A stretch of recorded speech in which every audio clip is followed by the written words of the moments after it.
So I wanted to, just start wherever we start here and see where it goes. Talking about the COVID-19 virus as a way of communicating something with us. Nature's way, Mother Earth's way of communicating something. You and I have talked about it a bit privately, and I thought you had a great take on it, if that's the right terminology. So why don't you tell us what you make of the COVID-19 virus? Yeah, first of all, I don't want to put it into that scientific word COVID-19 as if there's going to be a 2021 Generation Z, Generation Zoomers, baby Zoomers. Right. That whole idea that things, are phases and fads and of the U.S. culture. This came out of its own Mother Earth starting to rebalance, because it's those of us who know, again, as an indigenous person, I don't mean to be a chosen one or a mystery or a shaman or know-it-all healer or anything like that, but those of us who know the history of Native people in the Americas, in North and South, the continents, North and South, the Western Hemisphere, basically Amaruka. And what we're saying is that, it is in our prophecies, but who in the hell is going to believe us? Because we're relegated already to primitive, superstitious, harbingers of death and doom, gloom and doom. And if we don't act one way, then we're going to be punished for speaking the way we do. Yet when I do speak to people who are not right-angled, I would say not normal, as there are no right angles in nature, then I can speak freely, knowing that from the languages of the indigenous folks, we are the least away from judgment. And so I'm going to speak about this coronavirus, this crown, understanding that because of the prophecies, especially the Maya, that this 12-year period of cleansing, the Hopi call it something else, and Pahana, the Lakota call it something else, the Cree, a lot of Native peoples, the Wendigo, this black snake, in a sense of thinking that began to wiggle in 1492, took this long. And then finally in 1992, when our celebration of 500 years to survive what came as the virus, really came with an attitude of ownership, conquering, and too much science in that way, where science really came completely without soul and spirit. So when we think about how the prophecies are for us as Native people, we look at the present prophecies. We don't look back to what we prophesied. We look at the continuum of the prophecy, because it's always changing, and this history of our prophecies says that we don't have punitive results or consequences, because our prophecies aren't for punishment. They're more for awareness. And when that awareness comes, then all thinking from the Western world ceases to reason or rationalize everything and put it back in a box, make it packageable. So science can take it apart, and we have explanation that we have an enemy, common enemy, now we're going to go after it and conquer it. It's the same cookie cutter mentality. And without ever really, and we'll say things like, oh, there are a few of us who are paying attention to the earth. But when you see it, is it really? The system is kind of like on its last legs, we can say that. But is there something really more optimistic about the earth first, rather than the humans aspect of our perspective of trying to understand something very symbiotic with natural law? And those languages that I talk about that come in the prophecies, form of prophecies with Native people, the indigenous peoples, having to do with the balance and understanding the cleansing process all the time that Earth has always given to us. And to understand that the awareness, the languages of awareness, of consciousness, and if we lose these languages of awareness and consciousnesses, then we won't understand, we won't respect this coronavirus as another form of intelligence, and what it's doing now. It's starting the evolution or the I don't know how do you say it, the process of cleansing. So from 2012 until 2025, these 13 years or so is actually that process. We are in the middle. It gave us time to prepare. You could see people starting to get sick, and now we're sort of in that, but there are going to be some more because Mother Earth needs aware people. She doesn't need someone to tether themselves to material thinking, and yet the hoarding and, that things are going to be normal or right angled so that we can control. So you see the system reaching for scientific solutions and yet keeping people in the terminology of prison. To disempower us is what is going on. So when we talk about the coronavirus, we as indigenous folks, no matter where I've been, or where I talked about it as a being. And this being came with intelligence. And this being came with one as many, many viruses on planet Earth, right? There's so many viruses on planet Earth than there are the stars in a known universe. So we're only dealing with a few here, but even that one or two or three throughout time has not affected the same people the same way, because there was ways to honor it, if we can go there. You have to remember, I'm speaking a lacking language, so it's always going to be the way I say things will be kind of outrageous, or probably can be understood in the conceptual data that were programmed in the language of English. So when I'm thinking about how do we honor this, is all across this United States, as I've seen how we have become more aware. It's the same way we've reacted to many things. So it started with children in North America. It's children, actually, because they are closest to understanding what this is intuitively. They begin to dance. And this dancing is medicine. And this dance is paying honor too, because we have honor dances for beings, if you could call it living or dead. We have dances that honor medicine, to bring medicine.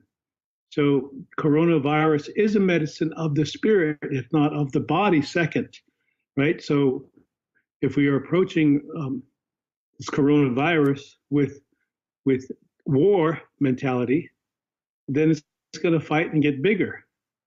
And we'll never figure it out. We'll always be in fear and terror. And in terror and fear, we don't think, we can't even begin to feel, because we're only in the state of shock and awe, and it's 9/11 all over again. So no one's going to think. We're just going to rally the troops. They're going to come through, the good old human spirit. We're going to fly that flag over, and nothing's ever going to really change, at least for those people who stay with that. Even the right and the left politically will be able to, or could not be able to see the truer meaning of what this virus is all about, the great cleansing and the rebalancing that Earth goes through. Every few thousand years, she has to do this. And I think we have to understand that humans do not have the ability to kill the Earth. We only, as my uncle would say, we only have the ability to kill our ways of living with Earth. But we all say that we have become the masters at survival because we've been through this before. And most of these viruses that have visited us happened to start after 1492. And a lot of those viruses have to hang around to understand how our attitudes, how our behavior has transformed us. And so this transforming after 1492 to 1992 is 2010, 2012, 20 years later. So the gestation period for Native people was 1992, after 500 years of prophecy saying that we would wake up in 1992. Our 500 years of suffering has finished. So our eyes, we're no longer crying. We're not mist. Our eyes are not full of mist of tears. So we've cleared up and we begin to rebirth ourselves 20 years, 30 years ago. And here we are in 2020. So we're basically 30 years old in this. And this is the mature time for us to how are we going to react as fear, or we're going to react with, we need to understand before we know. We understand the earth that brought this virus. There's no such thing as conspiracy theory, because in the old people that I've talked about, they always talk about corona as a being, and as a being of intelligence. And look what it did. Look what it's doing right now. It doesn't intend terror. It doesn't intend fear. It intends balance. And that neither is causal, as if, cause and effect. It is intelligence. And intelligence I think in the etymology of intelligence means between the lines. So no one sees between the lines, but intelligence does. And this is where the coronavirus has prepared itself for those who are ready for it. Because many, as you know, have not prepared themselves for these things, because we've lost contact, we've lost the word, which has been cheapened now, connection with the earth, because we don't know how to relate to earth. We've only rationalized earth as something to conquer and own, and continually want others to be as wrong as we are, and saying, well, all peoples do this, all humans through life, and that's the wrong type of attitude to have, that all humans behave the same. It's not true, because you see through the natural law that all species of life do not behave the same. We all see the sun, we all react that way.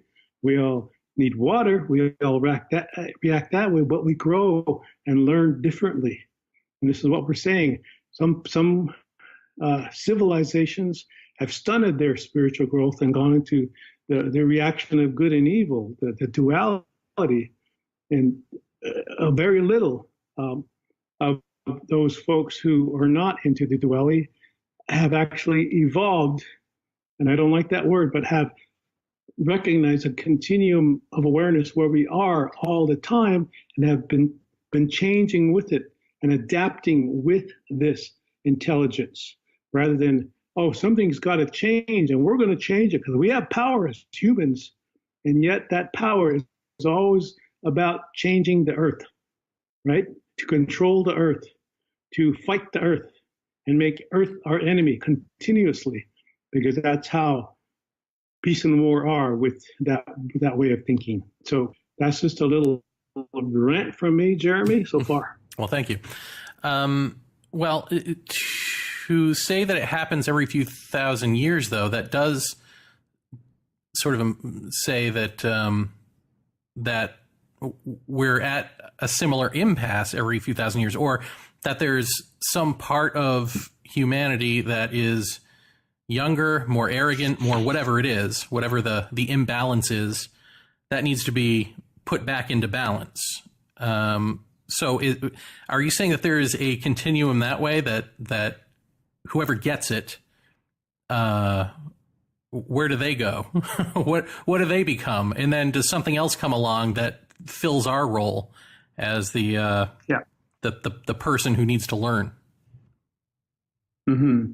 Yeah, I think there's a lot I've heard out there and read, and I could roll my eyes or just completely not read it, but I tend to read through things and see what people are guessing in a sense, and as much as anybody else. So anything from it's a foreign body come here, and so I take it to where, well, if it is an alien thing, um, why would intelligent life come back as a humanoid thing? Wouldn't it come back to something that's not so ignorant as human beings? Wouldn't it come back as something like a virus? Wouldn't it come here and to change things because they see this crazy species called human not maturing fast enough to learn how to live with the earth? They still want to live on the earth and keep destroying it and taking it as if ownership was how everybody acted. So to come here without ownership, as this intelligent life is, with consciousness, it has to take down what is destroying it. And behind that, what is destroying it is the people who think that way, you see. I don't know how else to say it, but that thinking has to change. The programming is changing already. And even though, we'll say, well, we're going to have a month or two of it here and there, and then we'll keep track of it, we'll keep score, and then we're going to win. And yet, that's not what it's about. It's about including the virus into our daily lives, including it so we're not afraid, because it's definitely not afraid of you. So why are we afraid of something, right? It's the same thing. It's the same thing. It's like, oh, yeah, we have virus. We're carrying viruses within us.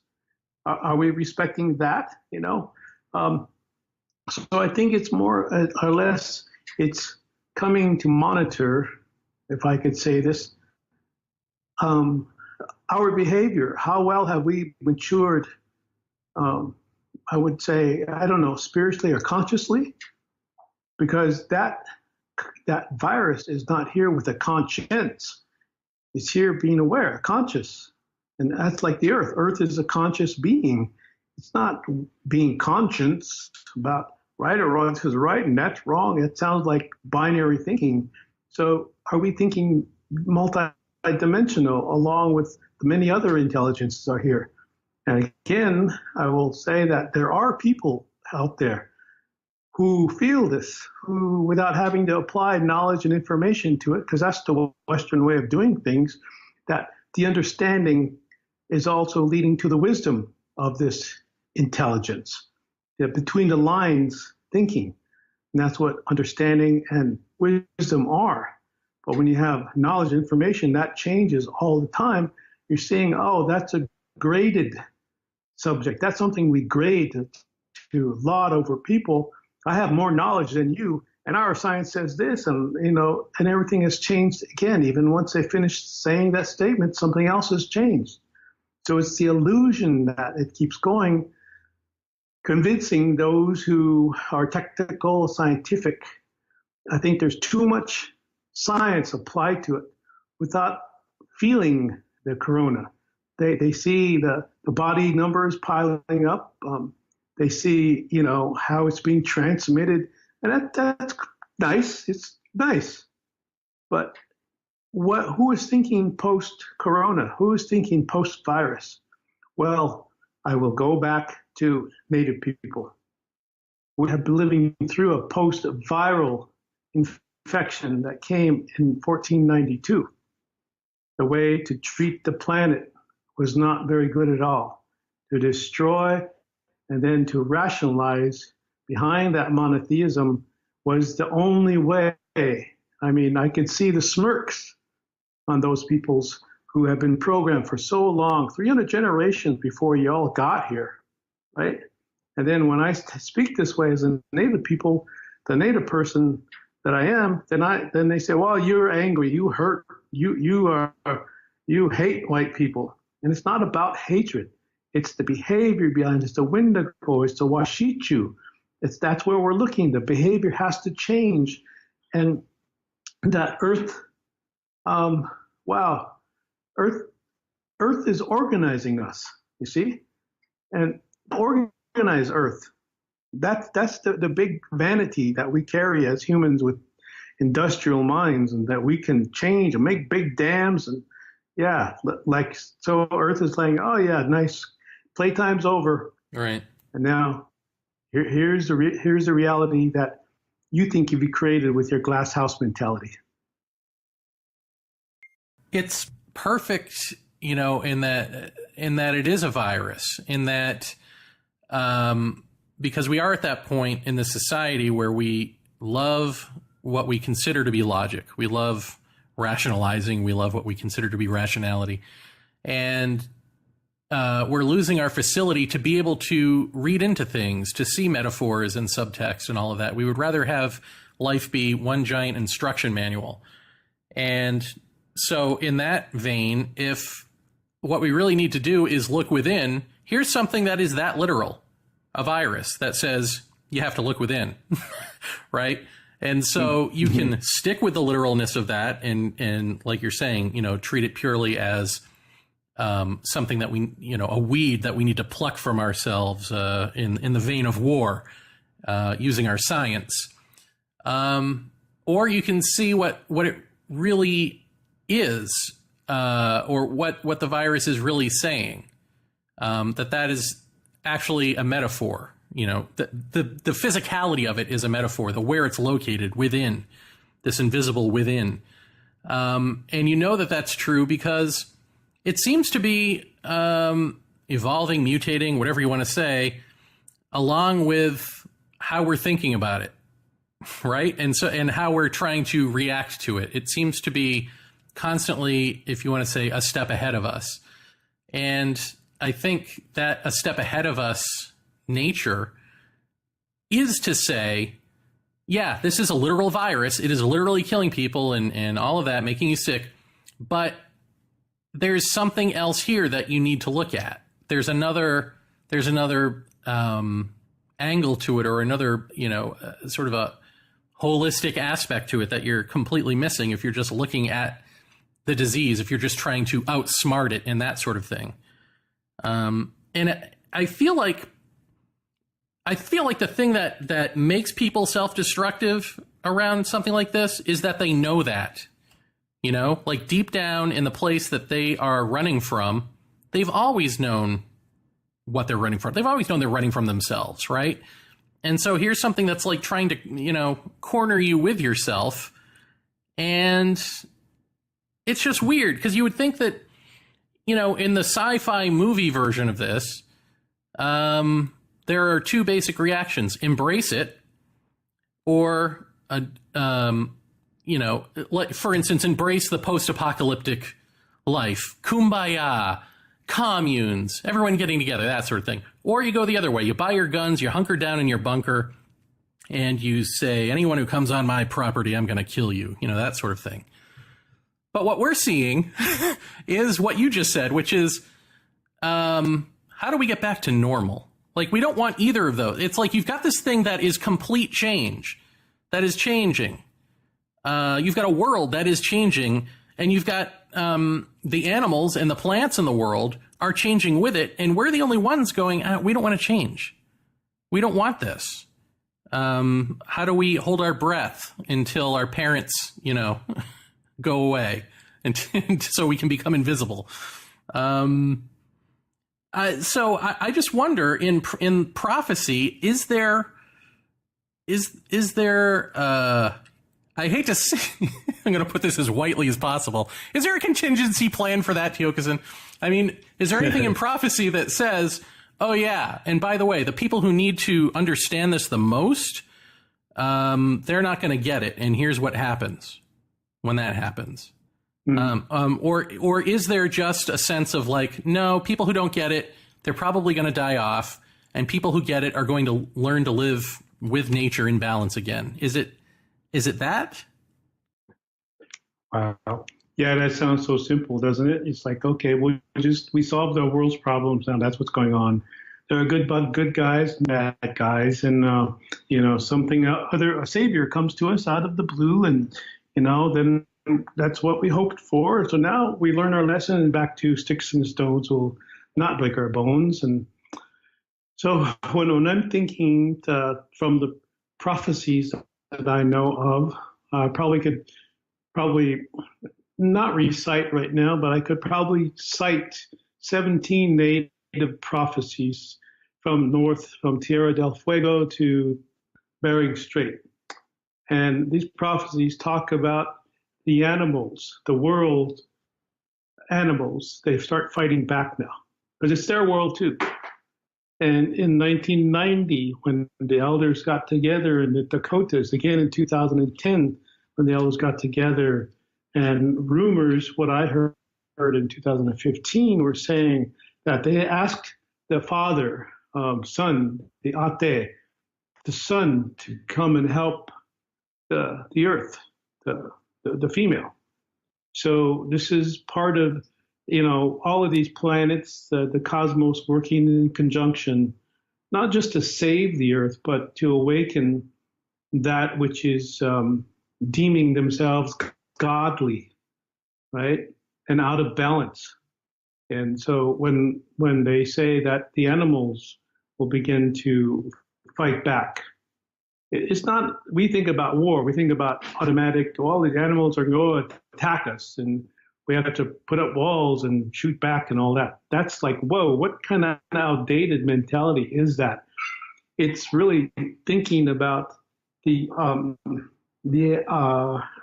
recognizing continuum, that this is how things have been. And it's we're constantly thinking anthropocentrically about our not consequences, but we're thinking anthropocentrically about ourselves. Oh, we're going to suffer. But none of us have thought about how much the earth, the animals and the plants have suffered, gone extinct. And then we still apply, well, but we're the supreme life here. We shouldn't be the ones who be taken out because we're going to make the planet better. And we always hear that. We've heard that since 1492. We're going to make our lives better. And what does that mean? We build right-angled boxes and we move in and we grab resources out to keep whatever in those boxes. And I'm in there too. I mean, I'm a native person who's been forced to live a certain way, but I'm going to retain those values of what people say militant rebellion or going against the grain. But being an abstract of all of this is, wow, the earth is really, really clean. She's cleansing herself. She's moving through time that she needs to. Thank you, Mother. Thank you, Mama, for doing this.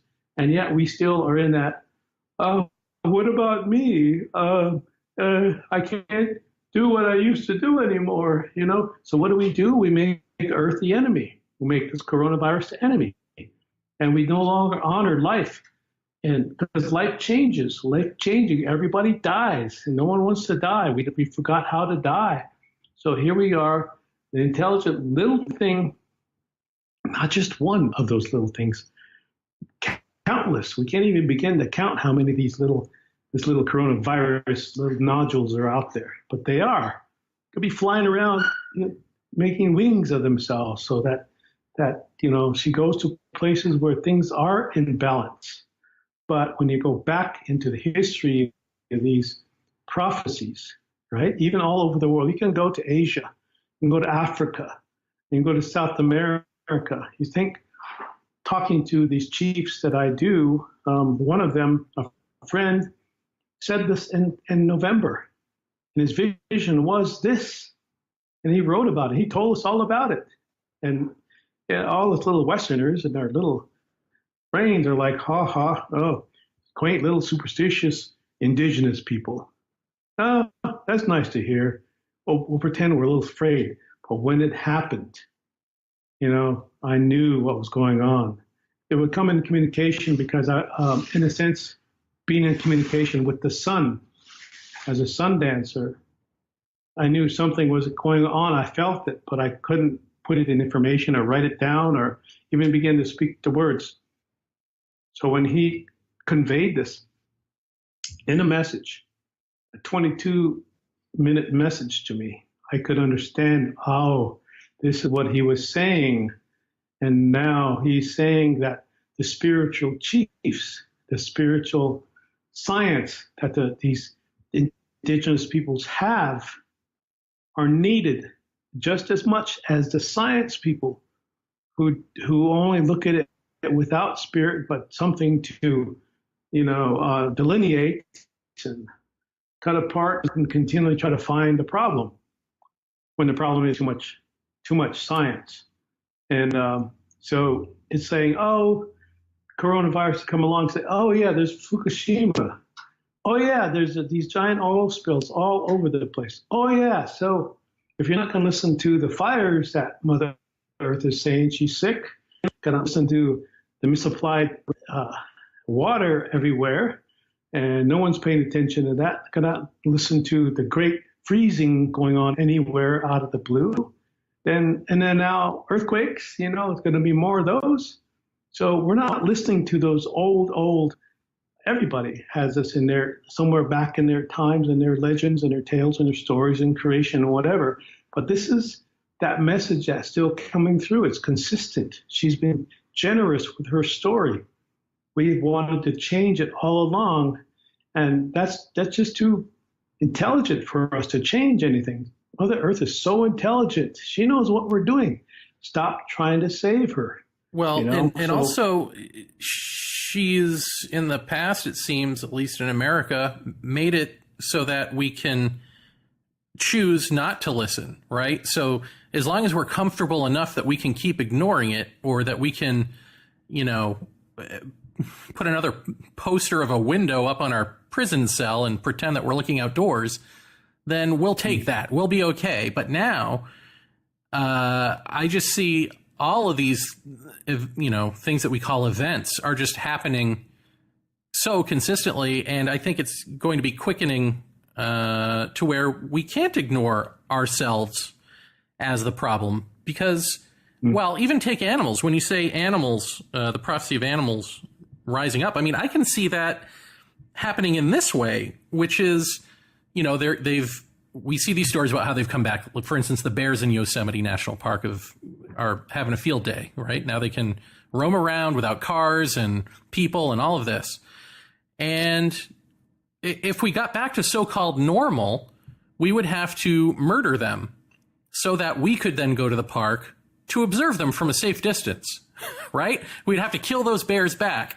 And it's so obvious that that's what we'd have to do. And I think so many people are disgusted by the notion. It's like you're being forced to deal with the thing that you've been allowed to keep comfortably at arm's length because it's all in your face right now, right? When the whole system gets knocked out of whack, you see just what all the ugliness is of the system. And then if that system comes from the society, then you do have to deal with that. Which person are you? Are you the person who shoots 20 bears or allows them to be shot so that you can have a vacation to go look at other bears comfortably? Is that who you are? I mean, before you didn't have to confront that question. You just had this park. Well, now you got to confront that question. And I think putting us in that box, I think it shows us that it's not our behaviors that have to change. It's the being. It's the very person that I call me has to have some sort of inward revolution so that those behaviors aren't a choice anymore. You would never choose away from the correct action, the right action, being in the flow of interconnectivity. You would never choose away from that. I would think that, well, I don't know. I would hope that that's sort of where this is going for those who can read it that way. Because I think it's very obviously meant to be read that way. Wow, yeah, you opened up so much and closed so much at the same time. It's pretty good. So that identity, ID is ego and entity, right? So we're dealing with brain-centered people who think they can conquer everything through the head. Yet it's the head that's caused all the problems, and there's not enough of the wholeness, even including the head, along with the heart and the body. And we're all thinking too easily, being one with the all. type, and we're tuned with the cosmos, and we're going to send rocket ships out there and find the cosmic process because we don't know who the hell we are, right? Well, this being, as a being, coronavirus is going to show us who we are. Is we're still in the early human stage, if I could say that. We're early humans. We haven't been on the earth that much, and we don't even know ourselves intimately. So we're just running around with the echo of, oh, we come from original identity. Our original identity is coming from so and so, and we all say, but everything living is a witness to who we are as men, as women, and we're trying to reestablish this lost identity by constantly referring to something outside of ourselves, and we forgot what's in there. So we surrender. Let's surrender our souls. Let's continuously reestablish self-development. And it's all about the human frailty. It is non-reverence for the primal, who we are. The animals don't need to think. They just are. When the time comes, think about the profoundness of our ecological consciousness that is happening right now. Who is in tune with that? Who is saying, Midakwe Oyasi, all our relations, including coronavirus? Who is praying? Who is doing those, the Western world, sacred ceremonies, right? But it's recognizing that there is a big ceremony going on right now with the earth. And it's no surprise. That's why I'm not surprised. This functional, consciousness that's going on now is so simple. I don't know why people are making up all kinds of scrambling knowledge about it, but it's about recognizing the primal, the first instruction. It's not about resetting or reinventing the human so that we could, be in tune with any kind of rationality. We're rationalizing reinventing the human. Let's reset this thing. And then we'll all put it back in our little box. We packaged the coronavirus there. We've done the test, and now we'll go down in the annals of history and science as, oh, we conquered that. Yet, it's like, okay, the Black Plague happened in medieval times, those times and after, but it's still around. How does it stay around? Because it's always been here. And maybe from time to time, it's our little tether to, look, you're not behaving correctly. You have to change. We want you around. We don't want you to go away. But when you're killing all of us, well, we're going to have to stop that by introducing this. One of the smartest ones of us is called a virus. And things not mystical, a practical mystery that this virus is. We can't figure it out. We won't figure it out. So why try to solve the mystery? Accept it. That this being is doing has to do what it's doing. We just have to get out of its way and understand it and honor it and not offer some kind of modern science or mechanism or reductionism or some, Newtonian casualty or whatever it's called. And even patriarchy is at it. The dominant culture of the West. It's in females and males that I see. They're still coming at this from the same terror, right? And when I think about how did this concept get born anyway, the experience that we are going through now should matter the most rather than the end of it all is that we're going to conquer this thing and then we're going to continue with what we were doing. But my feeling is that I've never been really afraid of this. It's like trying to pay attention to the political process. It's like, why would I want to get involved in something crazy? I'm already messed up. Why would I want myself to get crazier? So when I refer to the virus, oh, that's not so crazy. That makes sense because it's coming from and introduced as a lesson from the earth. So, of course, my values are always going to be irrational, right? They're going to be irrational because it's not normal. I'm not irrational is what counts. I'm not a belief system. I'm not the ideology of science. I'm not any of those things. So I'm an irrational native person who can't think rationally to accept what people are marveling about their own inventions, right? Even trying to find a spiritual consciousness in that way. They're inventing manifestations. So it goes out. So did we manifest this coronavirus?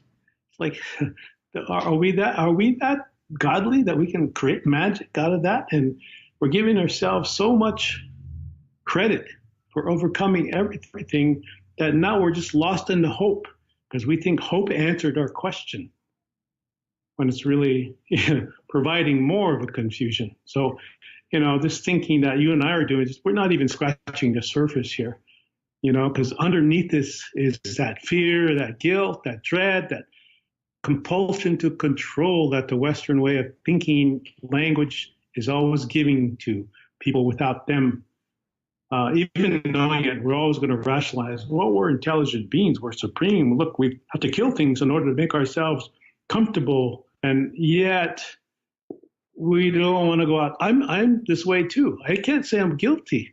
I've become so addicted to a lifestyle. Wow, I can't get away from it. I'm an addict to this privilege. So now, coming from that point of view, I'm looking out there and wow, this country, America, these people are addicted to a lifestyle. And now they're going to go through the throes of cold turkey. And that's what's going on. Yeah. Well, and I don't know, this sort of gets to, for me, the brain culture or rational culture, whatever you want to call it, that we are. It's like we will so do anything to remain as we are that if the war aspect of it isn't working out for us, if we do see something like in what you just said about that this is sacred ceremony, I can see people latching onto that and being like, wow, that's really beautiful. And it is. And it's true and beautiful in its own way. But to latch onto that and say, wow, yeah, this is all beautiful as a pacifier, as a means to be that person, right? To still remain asleep, if you will, but now be in a dream and not a nightmare. I think there's got to come a point where we just stop reacting. Stop reacting with wish fulfillment stuff. I created this. Stop reacting with war. I'm going to do something about this. Stop reacting with, wow, isn't that beautiful? It's all just meant to be. Just stop reacting. Just stop. And in that moment of stopping, what happens? I think that is the inward revolution. And, unfortunately, with the literalness of a virus, that can mean actual death, right? So how do we come to that place of death without dying, without the body actually dying? Is that something that we're supposed to see here? Yeah, and you're lighting upon that. Many, I could say religions, but I don't really deal with the word correctly, probably, because I have sort of this bias against religion because I think I know more. I've experienced it through by trying to be forced to, being forced to study a lot of its text when I was younger. But I think you just said something about all these people's looking for a solution, looking for an answer, looking for a rational reason why. And we can solve this if we just keep that brain going and we'll outsmart Earth and, this coronavirus. And it's still the same, I don't know, how do you say it? Just kind of self-fulfilling prophecy that we have this urge to die without even understanding what that means. And so we have this excessive rationality that we can be spiritual. We can have excessive rationality so much that it becomes an abscess. And rationalize, we ration our spirits, any energy in her to that. We can control our spirits. We can bargain our souls with the devil and God. So it becomes more easier binary. And then it's what we accept. We're accepting that we need to solve the mystery in order to conquer life. It never's going to happen, So, what is our go-to thinking? What is our default thinking? It's, the great mystics of over there in Greece, and it's those philosophers over there, and it's that astrology over there with the Greeks.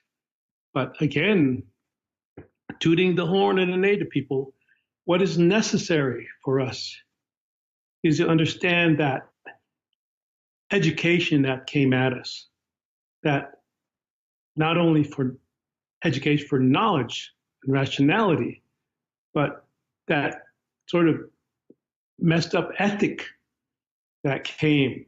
We turned everything, all of our morality over to religion, to government, to legal, we're always in litigation because that's what rational thinking puts you. You're always litigating everything. And it's so much so that everything becomes excessive, and we don't know how to get out of excessive, because that means negative consequences. So, like I said before, one of your shows, where is the exit strategy from this thinking? Well, we're being provided with one. People want to know how. If they don't like the answer, then stop asking the question and expecting a manual of how to solve this problem, because it's solving us. We are the problem. It's solving us. To learn how to know what culture is that is in balance without thinking lacking all the time, but appreciating the irrational. And let's get rid of rational, irrational. It's appreciating that which is balanced, but because it can't deal with that which is far from balanced. Because, we are still needed by the earth only if we live with the earth. If we have peace with the earth, then we understand our place. We take it with grace, and then we move on. And we understand, like, wow, this is so amazing, because a lot of people offer hope to my people, the poor people. And yet it's such an irrational thing to us. Because we can't just hope we're going to be helped. It's like, no, we got to help. We got to do this. Why does it take hope in a sort of dire straits to come alive? And we're as you, like I said earlier, the kids are music, or they're dancing, and the dreams came to the young kids. So we danced, we put our regalia on that means much to earth, and we dance for her, and we dance for that being. They're having babies, they're doing all of the things because they're feeling the happiness of earth again, the cleanliness of earth. And if you're with the earth and you have peace with earth, then you're going to react in joyfulness with her, that she's going to be here. And maybe we won't, because we're still rationalizing why we should be here.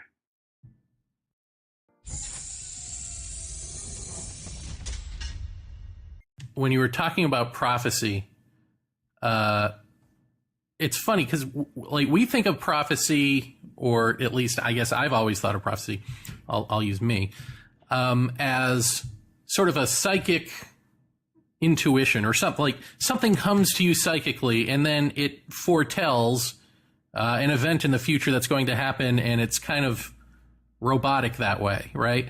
But as I was listening to you talk about prophecy, it sounds more like maybe there is a consciousness that we call prophecy, a consciousness that's almost like a teacher who certain people communicate with, and this teacher says, at some point, here's what happens. But almost as like a sort of a guideline for you to, I don't know, be able to move with. Not as an instruction manual on this date, this is going to happen and you must be prepared, but almost, just something that you move with as almost like bumper rails. Is that right? Is that close? That's it, kind of mechanically, right? And if you think about sort of beyond that, I mean, is prophecy a consciousness? Would you say that there is a being that we just call prophecy because we don't understand that there's this being that we're speaking with?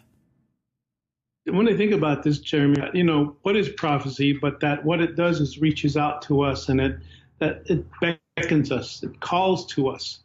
And where is that prophecy coming from? But is it just human derived, or is it coming from someplace that we can't even begin to feel? But the effort that we have always understood prophecy in its present condition, the continuum that's here, right? So if we are watching the present condition of the earth, we know something's going to happen present in a prescience, because she thinks in prescience. She knows what to do already. And if we're out of time or out of step of knowing what to do, then our languages are going to lag 20, 30, 40, 1,000, 2,000 years behind, because we're stuck in industrial mechanical thinking and thinking that we can predict the future by measuring and weighing and how much cost effective that's like outdated. It's like somebody I spent time with on the air, on one of these little, panels we're having. Everybody said their thing, right? And then he came on and just basically just kind of like scorched everybody by saying, God is this, and God's going to come, and peace on earth, and they're still looking to leave. And I'm like, wow, they disagreed. He disagreed with domination, right? That's like, well, I didn't disagree with you. I just said this is how we know it. But you can go with your domination, because I see the ravages of what domination is. So when we think about prophecy in this way, which one matters the most? Compare them? No. The prophecy of earth knows. In the old days, 26 words for the clouds, telling you about the weather in 2 months. The waves, watching the waves can tell you what's coming in 2 weeks. Things like that.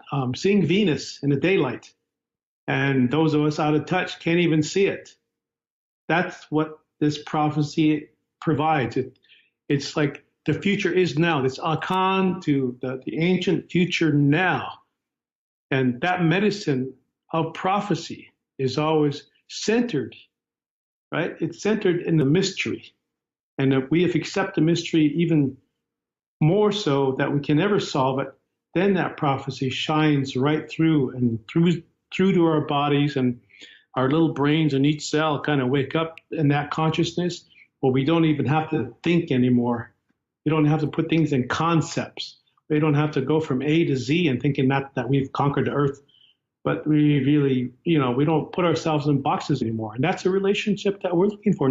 We want to be related to the moon and the stars, which we know we are. We know we're related to everything. That's where Midakwi Oyasi comes in. We're related. And we've been stunted to speak this other language, maybe for a reason. The old ones prophesied that this way of life would change for a while.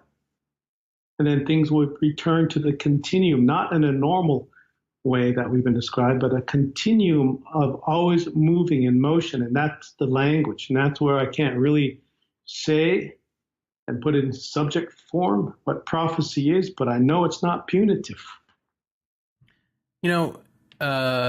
When you speak about the Lakota being inclusive, and of course, I know that we, the rest of us, the Americans, are exclusive, and I hear you talking about something like this, right? And I imagine that if I were an anthropologist and this were, I don't know, 19 whatevers, 50s, 60s, 70s, even 80s, I would be jotting down what you're saying to write a book about Lakota knowledge and about Lakota ways, right? And I would say, this is how they view prophecy. And it would become almost an instruction manual. Step 1, step 2. It would be nonsense, but this is the only way that this mind would be able to relate, is to pretend that I am separate from and different from you, and that I'm taking in information like a robot, and now I'm regurgitating it back, and we're all going to revel in my knowledge, and I'll probably win a book award because of how smart I am for just having listened to you wrongly and jotted it down poorly. So when you say that the Lakota are inclusive and that's the person that you're speaking with, how do you know to include that person? How do you see that person and include them? What is that inclusiveness? Well, let's just use you as an example in this individualism is that what happened when we called each other? What happened that this technology is we assumed that we would get in touch with each other and that we'll act up once in a while with a glitch. What happens with the glitch? We think, oh, there's something wrong with technology, or do we think that consciously? But we know that there's some interference in it because technology is not perfect. So when I say inclusiveness, there's always this imperfectness in it. So in this inclusiveness where it disappears beyond exclusiveness and inclusiveness to the duality of both of those things, where it becomes all relational.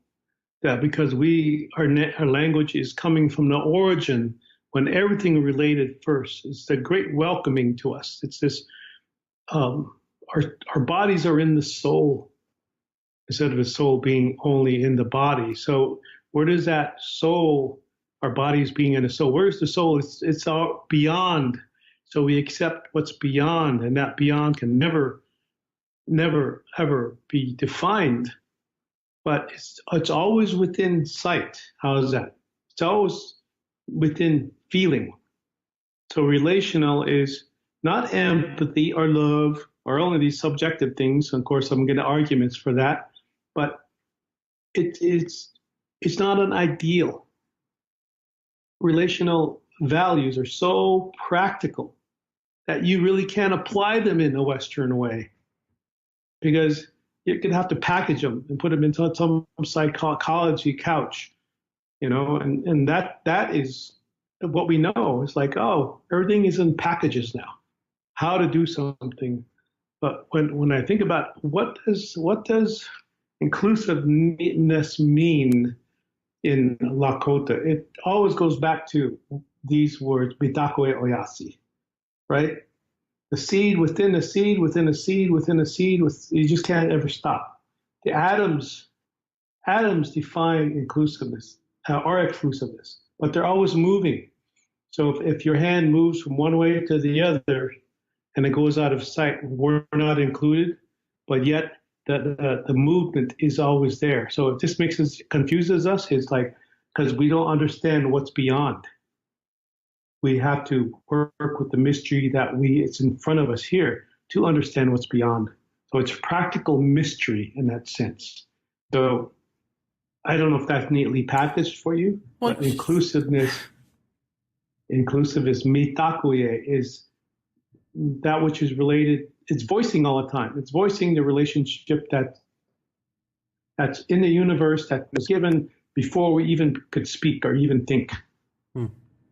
It's funny because the seed within a seed, that can work the other way, which is now I hear you saying this and I completely understand it, and it opens me. You'd say it opens my heart, and I mistake that for a big spiritual transformation that I think just happened to me. And so now I go and I write a book about how I had this big spiritual transformation and how interconnected I am. And you see, so I'm still writing the same book. I'm still doing the same process, because it's still being filtered through that brainiac person that I thought I just transcended. Yeah.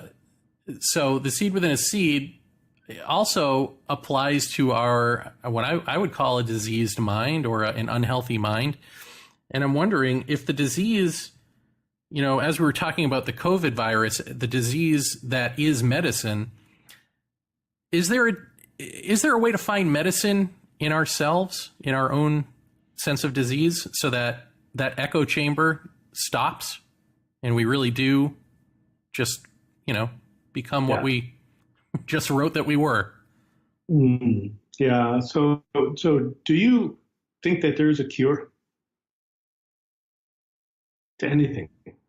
Do I think that there's a cure to anything?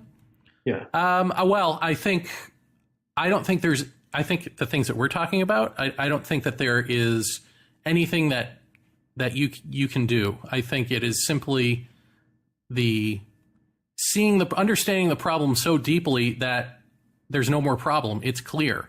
And if you do that with enough issues of yourself, you may, if you're lucky, wake up one day and go, oh, wait a minute. I'm still that guy who is now like addicted to clearing up my issues. And in that moment, your final issue clears up and there's silence, and you are that silence. I think there's a deep understanding that clears away everything, and there's that moment. Yeah. So I'll ask you that question because I'll take it I'll think about the simplistic view, if that's what it is. I don't mean it in a denigrating way, that the word implies, but if a medicine person of the Lakota and someone comes to them and says, oh, you're a great shaman, I've heard the great things that you heal people. It's like, so the Lakota medicine person says, I don't heal. I don't have a cure for anything. I can only strengthen your spirit so that you can heal yourself. So when you think about that deeper statement of it, it's like the medicine person is dissolving the individuality into a greater whole, not scientifically, but dissolving and opening up the world around you so you can see the medicine everywhere that's being offered. So your whole rewiring changes, your whole brain, in a sense, understand that there's much more than the brain. So it's beyond individualism. So that's where I'm saying part of inclusiveness is dissolving the individualism, the aloneness that the brain teaches you, or this way of living teaches you. So the program is no longer effective. You stepped out of the matrix type of thing. And then now you're looking at, wow, that little fly up there, or that light over there. You're seeing everything is medicine.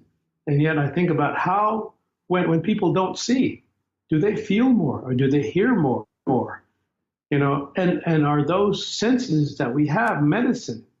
And have we taken care of those senses?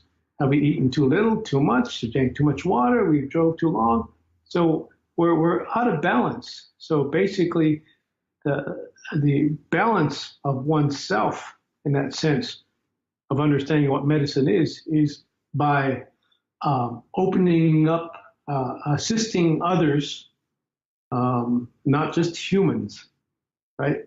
Acknowledging birds, acknowledging all of those things that we may just routinely do.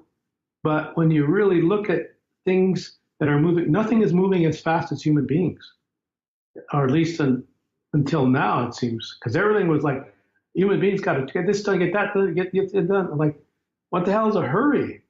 Now we're slowed down. We don't know what to do because we're so doing that we forgot how to be. And so when we look at the medicine that's being offered here, Earth is coming in a way of cleansing itself, and that's the first medicine. Her consciousness is not that, and she's not feeling bad or wrong or guilty, because she's never ignored us. She's always been giving to us. She's always been listening to us. But again, as a lesson that we have to understand, how is she listening to us? And we know that that's a medicine. We understand how she's listening to us because she listens to the birds because they're still doing the original instructions. They're still behaving, so to speak, and doing their part in balancing life here. So I think, by just caring for others and human beings, I think is part of the medicine that we forgot. Yeah, and I see that. I see what you're saying, and the role of the medicine person, but it's interesting too, because the role of the medicine person then, I would agree, is to point out something, but not really teach it, right? Because the person has to look around and go, oh, wow, right? They have to understand that the world is bigger, broader, deeper than they knew. And I think I just see it in even my own circle of friends of sort of the quote unquote new agey type people who think we're talking about the same thing. but they're so obsessed with self-evolvement and involvement, and growing the self and being a better self, and everyone's doing the inner work, right? Everyone seems to just constantly be doing their own work. It's never about, like you said previously, helping others. How do you help instead of receiving help? How do you help? And being someone who helps, not to be able to label themselves as a helper. Oh, look at me, I'm a helper. But just there's no interval of thought. It's just there's a problem and you help. If you're that person, then there's no need for all the other stuff, right? There's no need to be growing. You're it. You're already it. There's no help that you need. You're already help. If that makes sense. But there are so many people who don't see that, but because we're using similar words or the same words, they think that they get it, but they're still inside. They're hearing what they want to hear, and so they just move on with the self-help stuff and the, building up the self and giving myself great powers and meditation poses and all of this. That I guess the sort of delusional part is that they think they're helping themselves. They think that there is a self to help and they're doing it. As opposed to just, again, I just come back to just stop. Like, even I would think in the presence of a medicine person who is showing you, one thing has to stop to see the other. You have to stop seeing through the little lens to see the bigger lens. And if you need someone to point that out, of course, we all need someone to point that out at some point. But then we have to actually do it. We can't just shove that big thing through the small lens and go, yeah, I'm doing it. The little lens has to go. And so many of us think that we've done that because it sounds good to say, but it hasn't really happened. And so here we are. Yeah, it sounds like someone who's lost an identity. So to find ourselves, our constant work on ourselves because we lost identity. Because we don't want to identify with the earth because that's primitive. We have to evolve past the earth and her intelligence. So we are supreme in that sense. So there's sort of this aggrandizement of the human spirit, so to speak, so that we're not ever going to be here. We're going to leave soon, go to heaven or wherever we've thought that out. But there's always this amount of interference. And this interference is aggressive, even to oneself. We are interfering with other people's lives who are in balance. I'm talking about cultures. We have to interfere with them because we're not satisfied with who we are. We try to convince them that you're wrong and you should be chasing money. You should be living the way we do. Because look, we have cars and we have. But they're not saying that there's bombs behind it. How did they get this material goods? Is through war. But that's what I'm saying, the interference, that the war is going on inside because they've interfered with something that was already balanced. So they're trying to dominate what they're feeling through emotional interference. So the aggressiveness is like, wow, this person's a nice person. They're smiling at me. They're wearing all the right colors. They're saying all the right things. But there's some alarm going off in me. Like, wow.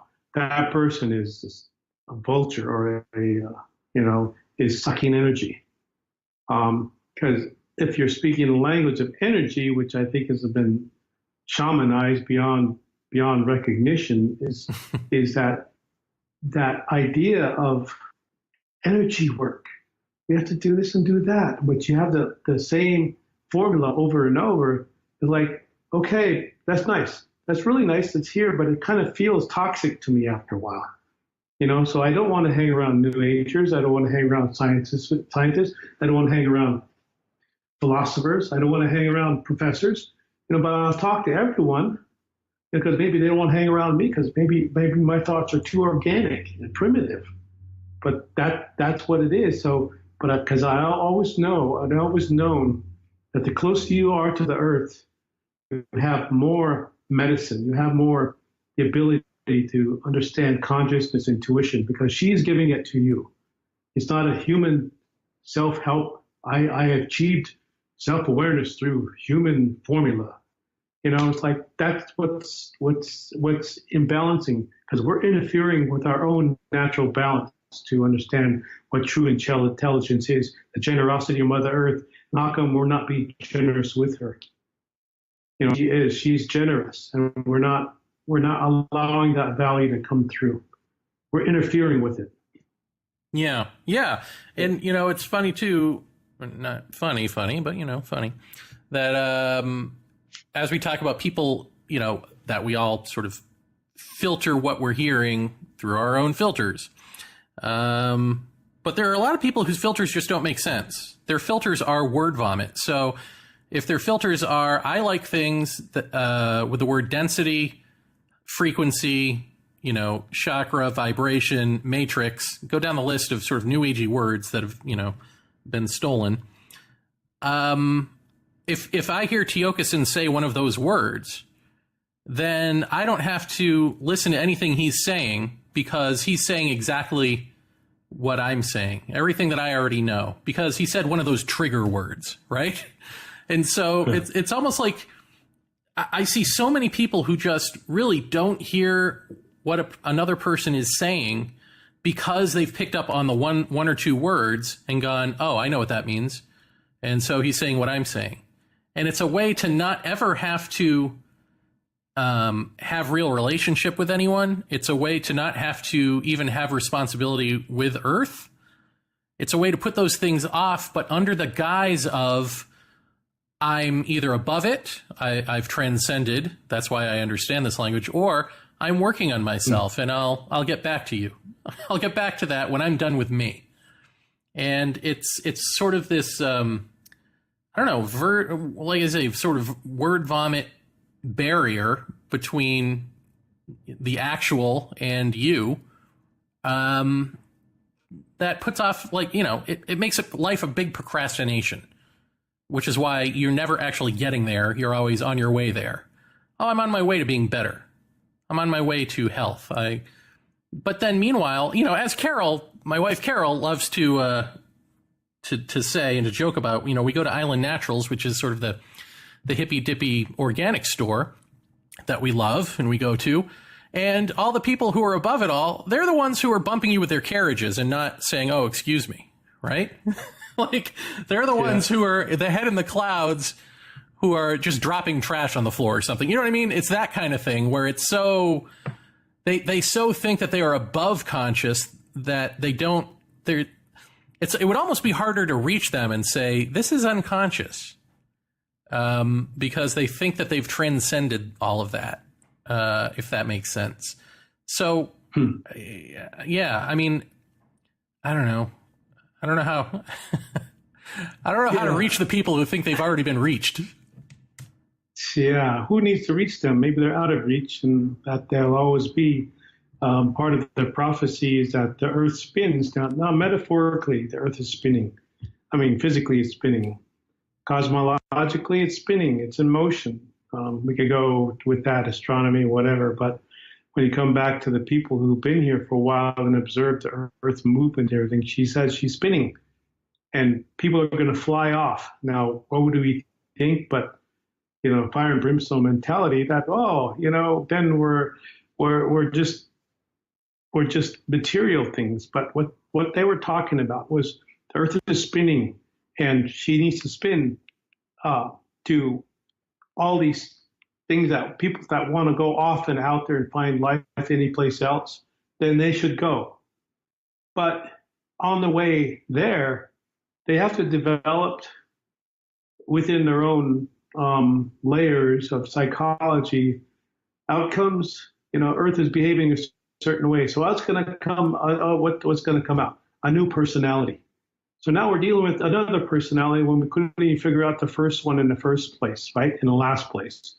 So we'll have all these personality types, and we'll go for it because it fits, whatever. But it never.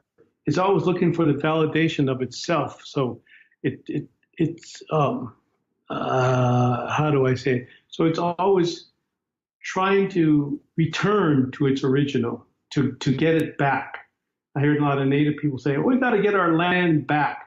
But that's the way we've been told to say it. We know what we mean is that we remember, because the earth has a memory also. So here's the memory of the balance that the earth is saying that we have to say in English. We need to get our land back because we know how to balance with that. We feel at balance at this place.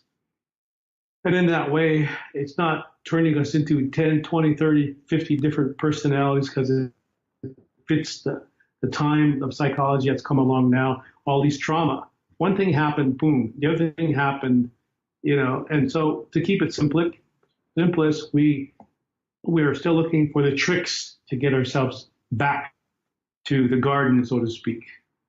And yet it's always been there, and we're continually looking through the eyes of egotism, egoism, I guess that's the word. And we're not really understanding the memory of the earth. She doesn't forget us. She has never forgotten us. So, just everything I do, tokahe makaina, is Mother Earth has already thought about me. The dream is here now. So much that is, I know it's real. So here it is. We've been talking about this all this time, and most people now, they don't know what to do. They were stuck in the prophecy of, and now they're here. They don't know what to do. They don't know how to feel about it. So isn't this what you were preparing for? This time you call paradigm shift and all those new agey, comforty words that brought out different personalities. This is that time we're in now. Recognize the practical mystery that we can do. It's not an open window or a portal. It's here for the rest of time, so to speak. It's here, and it's not going to change. We're not going to go back there. There'll be remnants and threads of it, but something not new, something not old, something that now is happening, because that's the balance, is to think in the now of what can we give now that we've not recognized with the earth. This is what I, probably not even answering your question, but for me, it's that we're not geniuses in spirituality, but we pretend to be. And a lot of people have to blow the smoke around and don the feathers and all that, but it's what happens when all that disappears. It's when the consciousness, I took these two old professional white folks to Standing Rock. They couldn't think because they were in balance, because people there were thinking earth. They were defending the sacredness of earth, and that's why they couldn't think about that, because they're trying to define this sacredness, and you can't define the mystery. But we have words for it, and you have to have a certain personality in order to have a definition of that. So we put the garments of this different personality on, and I say I'm Lakota. That doesn't mean it's a personality. It's just a question. It's an asking. Lakota is asking for the original instructions. So how to live here, and I think that's what it's all about. Is learning how to live, how to be at peace with the earth.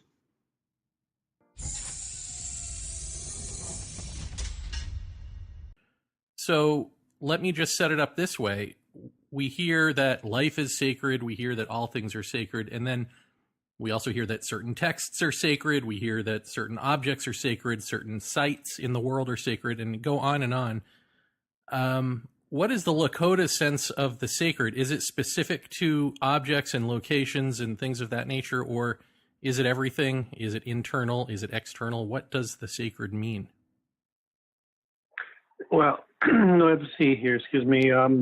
Yeah, I thought you said I'm a speed reader. That's what you said, and that's what I heard anyway. Oh no, a speaker, a speaker. No. Okay. All right. Excuse me. So yeah, I can speed read if you need me to, but so okay, yeah, that's a big question.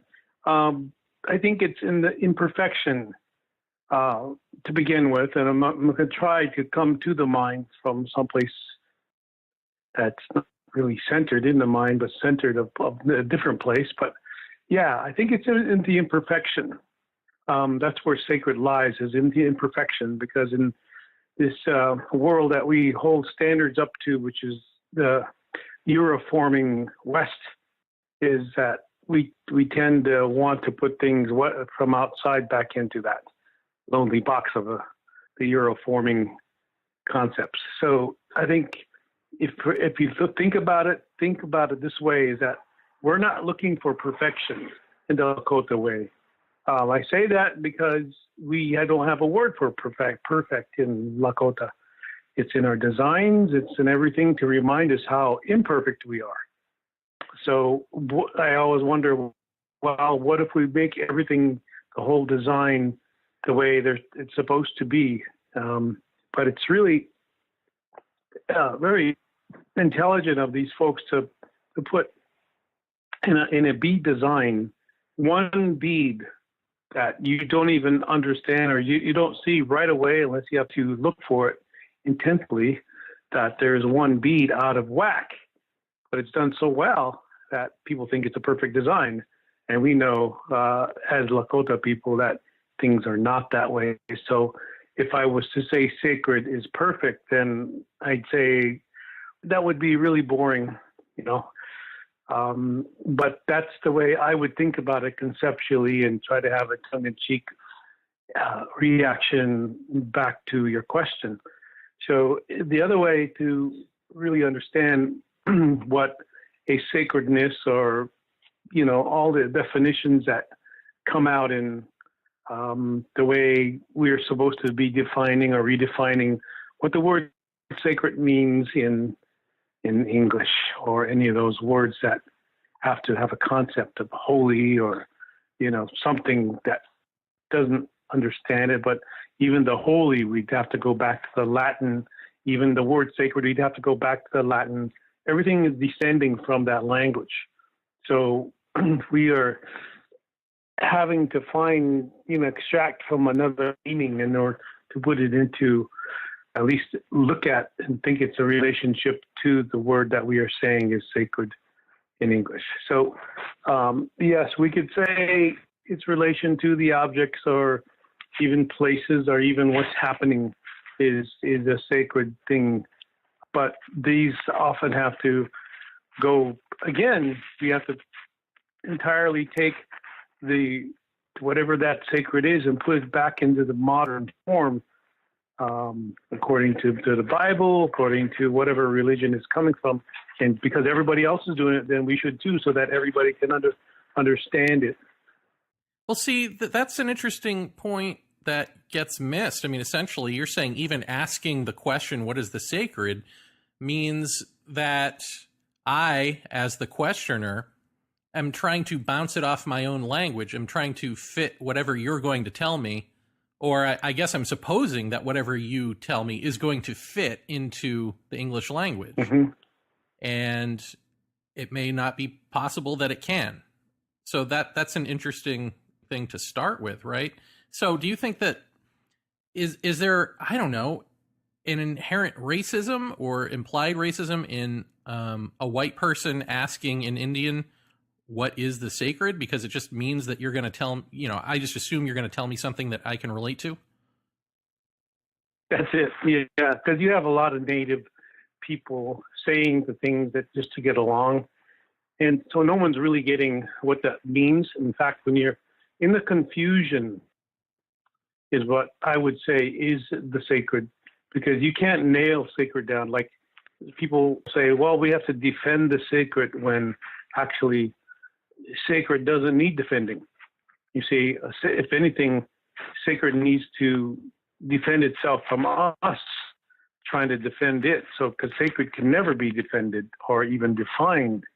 So, you know, what's the use of talking about sacred? Is just a recognition that there is something that we can never define, because it's not teachable knowledge and information or fact or events or whatever. It's not teachable, and that's frustrating to people who try to own thoughts of others. So that's sort of a colonialism and domination, like, oh, define sacredness for me, or what sacred means for me, so that I understand, because I deserve it, because we're speaking about our language, because your language is not good enough.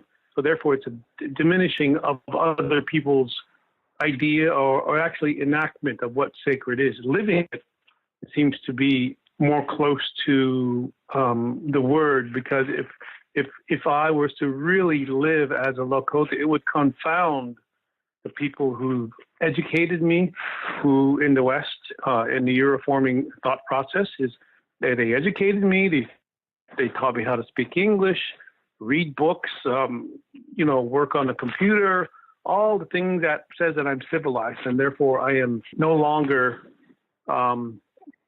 uncontrollable.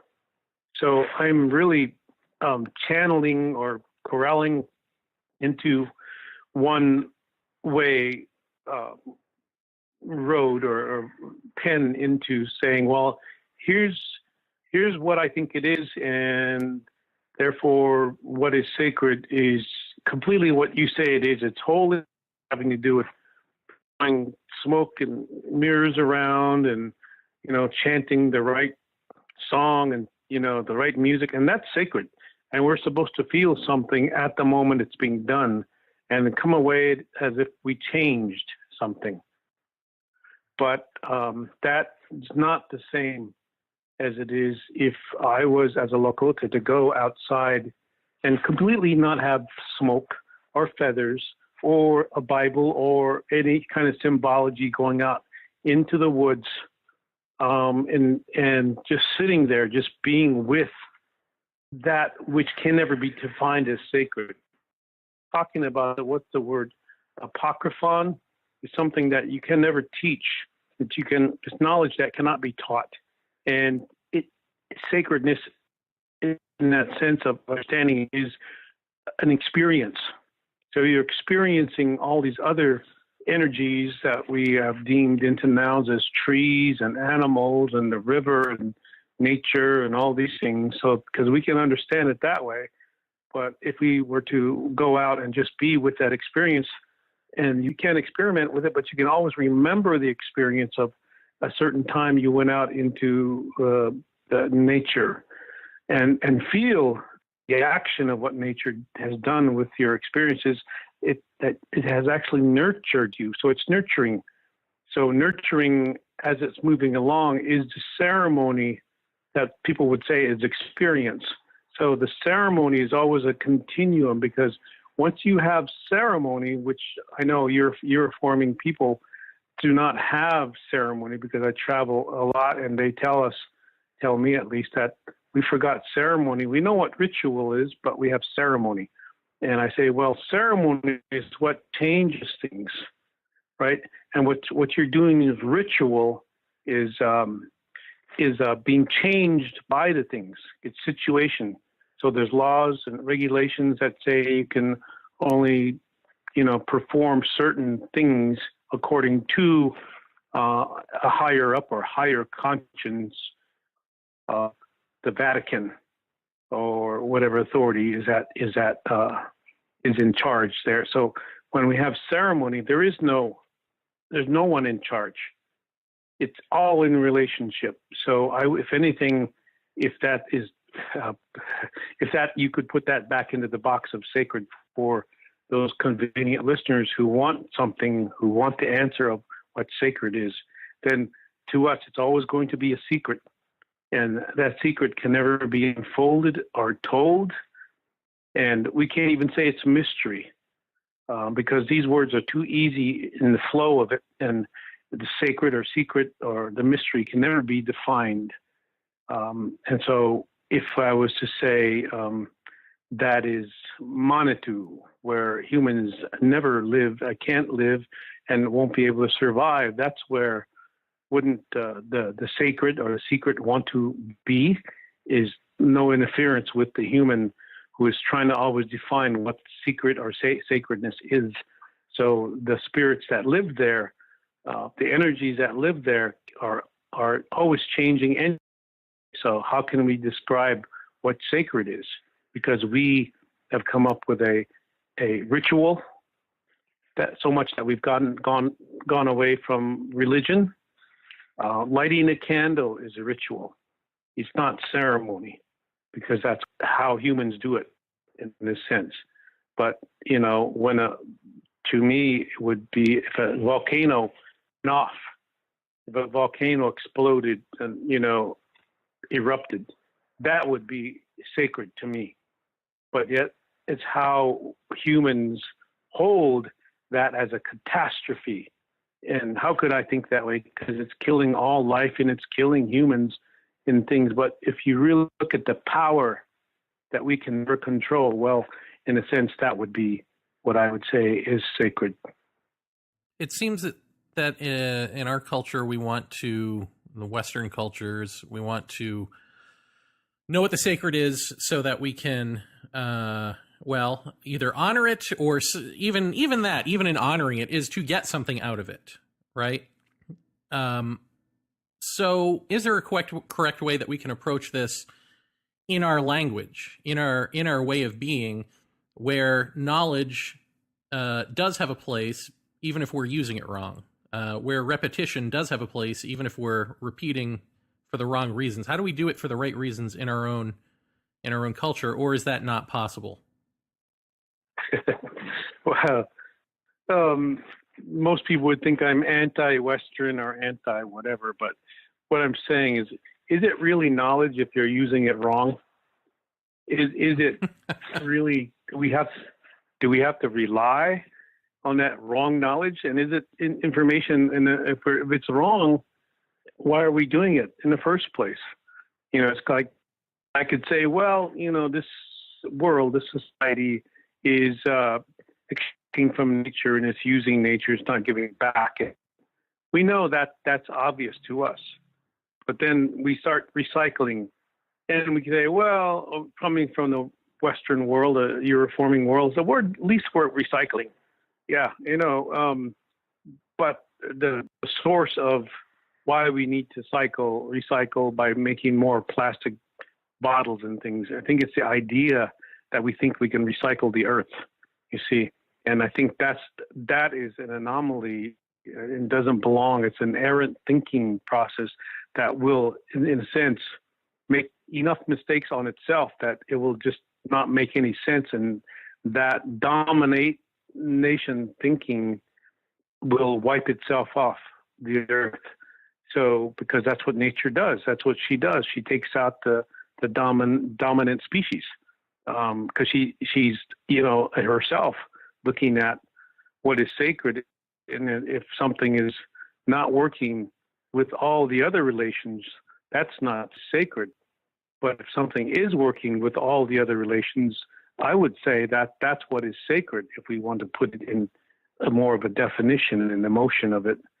So this other one is looking for existence and, fighting to say, well, you got to include us too, because you're wrong in excluding us, your Westerners, from, defining what sacred is. And so it's coming from that demanding to be included. But when you think about Earth, well, did you ask Earth? Are you demanding Earth to include you because you think this way? Or is the ultimate decider Mother Earth to say, well, I'm not going to have you demand from me because, that's not how to get along with the relationship with all the other species. So, in a way, when we talk about the ideas of how to exist within our languages of denial by intellectualizing or rationalizing why we too, because we're after all human beings to the earth, and our ways have been existing for thousands of years, and that way of capitalism and socialism and all those other democracy tainted ideas about how to live with Earth. Well, you cannot. It's like saying Mother Earth has an app for us, so conveniently we have to, press that and we'll be okay.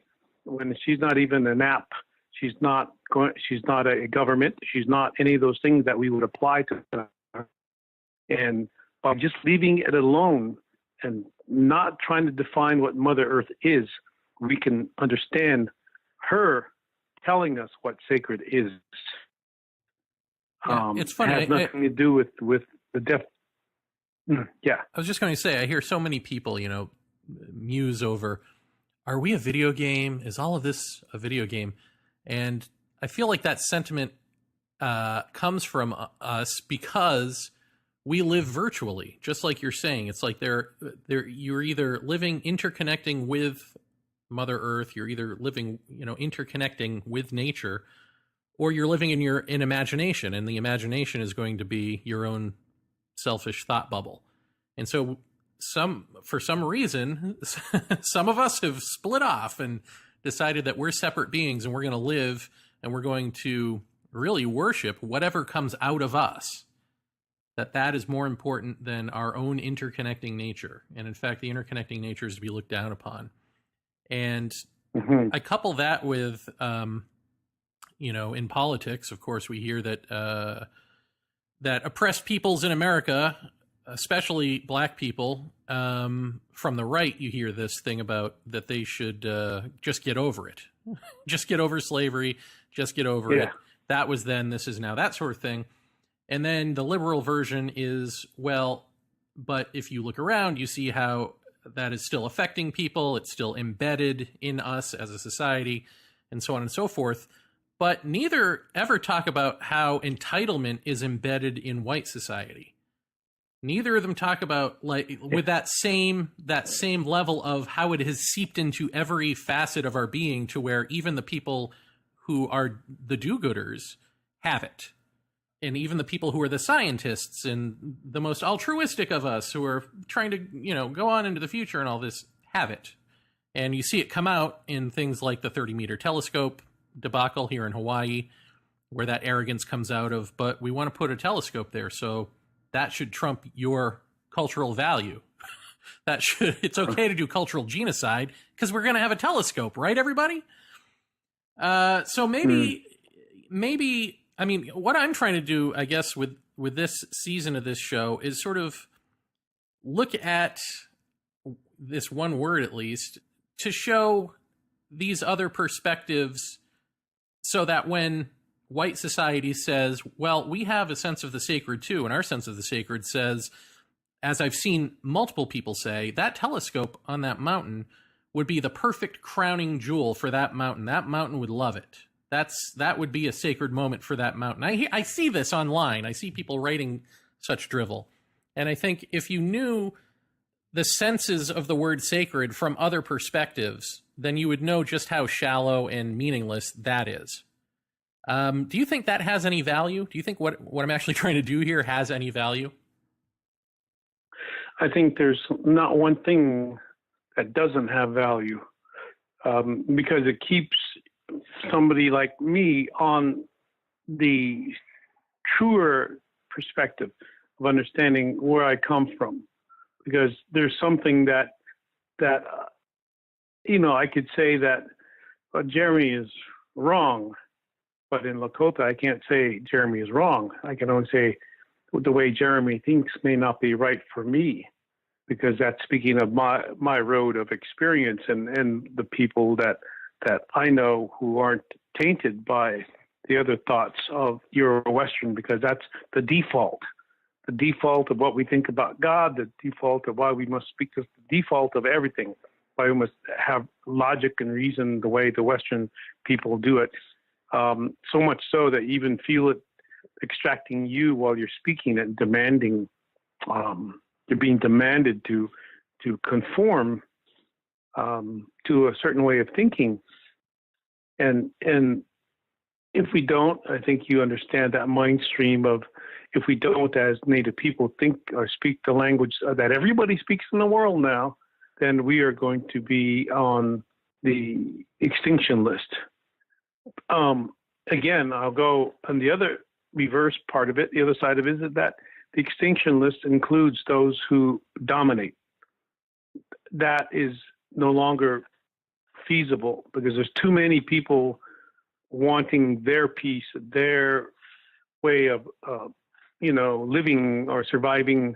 There's too many humans doing that from that perspective of domination.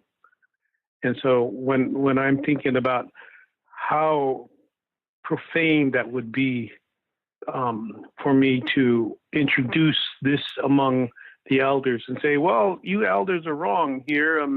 because we don't believe in good and evil. So, but these people do, and they have this great definition of what sacred is, and they have religion, and they have, you know, all these things, and they can prove it by their gadgets that they can put up on mountains, and we can see other worlds.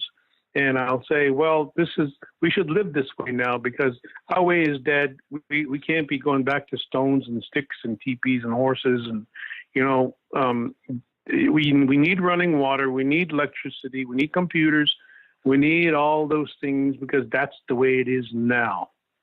And even that, thinking those things of when I was talking about the elders is like, oh, you know, they're not sitting in judgment of why I'm doing this. They're seeing why they cannot, or they don't want to have the running water or the, you know, the modern day way of thinking, because what has gotten us this far is to continue to think with the earth, to know that those other beings that we call aliens and those thought processes actually come back to us through nature, through the plants, that necessarily don't have to be humanoid, because that's just, you know, some other people thinking that, oh, intelligence says that you have to come as humanoid form, and we know better, and that those aliens, so-called visitors from other place, it's very intelligent in the sense that they could come back through us to anything,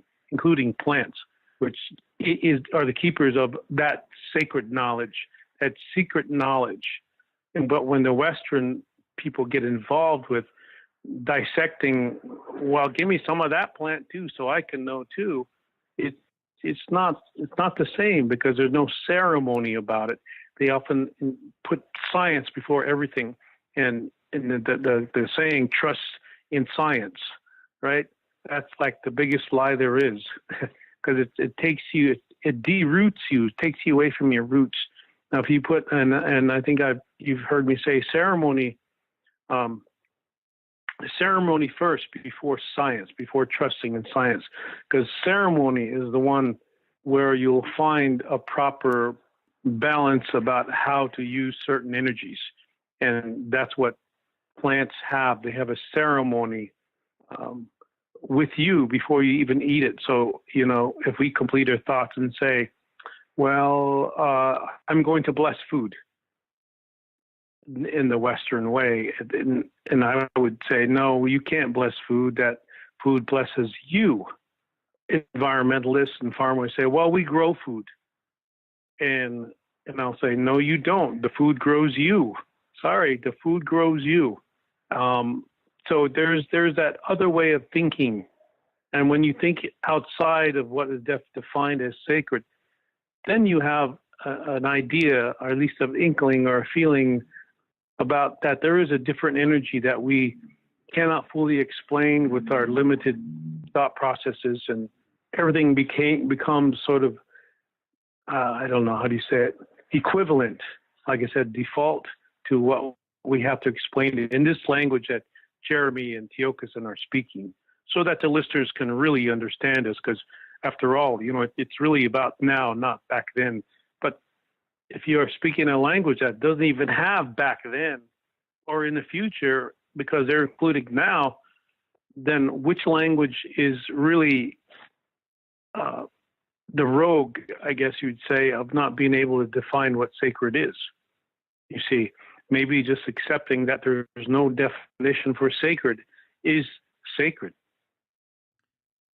In the now moment, does ceremony, what is necessary for ceremony, does that come all at once? Is it all apparent, or is there a learning process? The people, from what I see, they don't recognize what ceremony is. They want to define what ceremony is, like just what we're saying now is when I described myself being in the woods or someplace, even in New York City, you know, and I'm standing there on a corner, and everybody's left and right and up and down, and, you know, cars honking and everything, and yet everything slows down for me when I see the butterfly flying above the taxis. And that butterfly is like just doing its thing as if there were no cars there, as if there were no pollution. You know, it's just flying. It's being a butterfly. And to me, that's what ceremony is. It's consciousness. It's consciousness of why it's here. Is to carry out the original instructions of its creation story.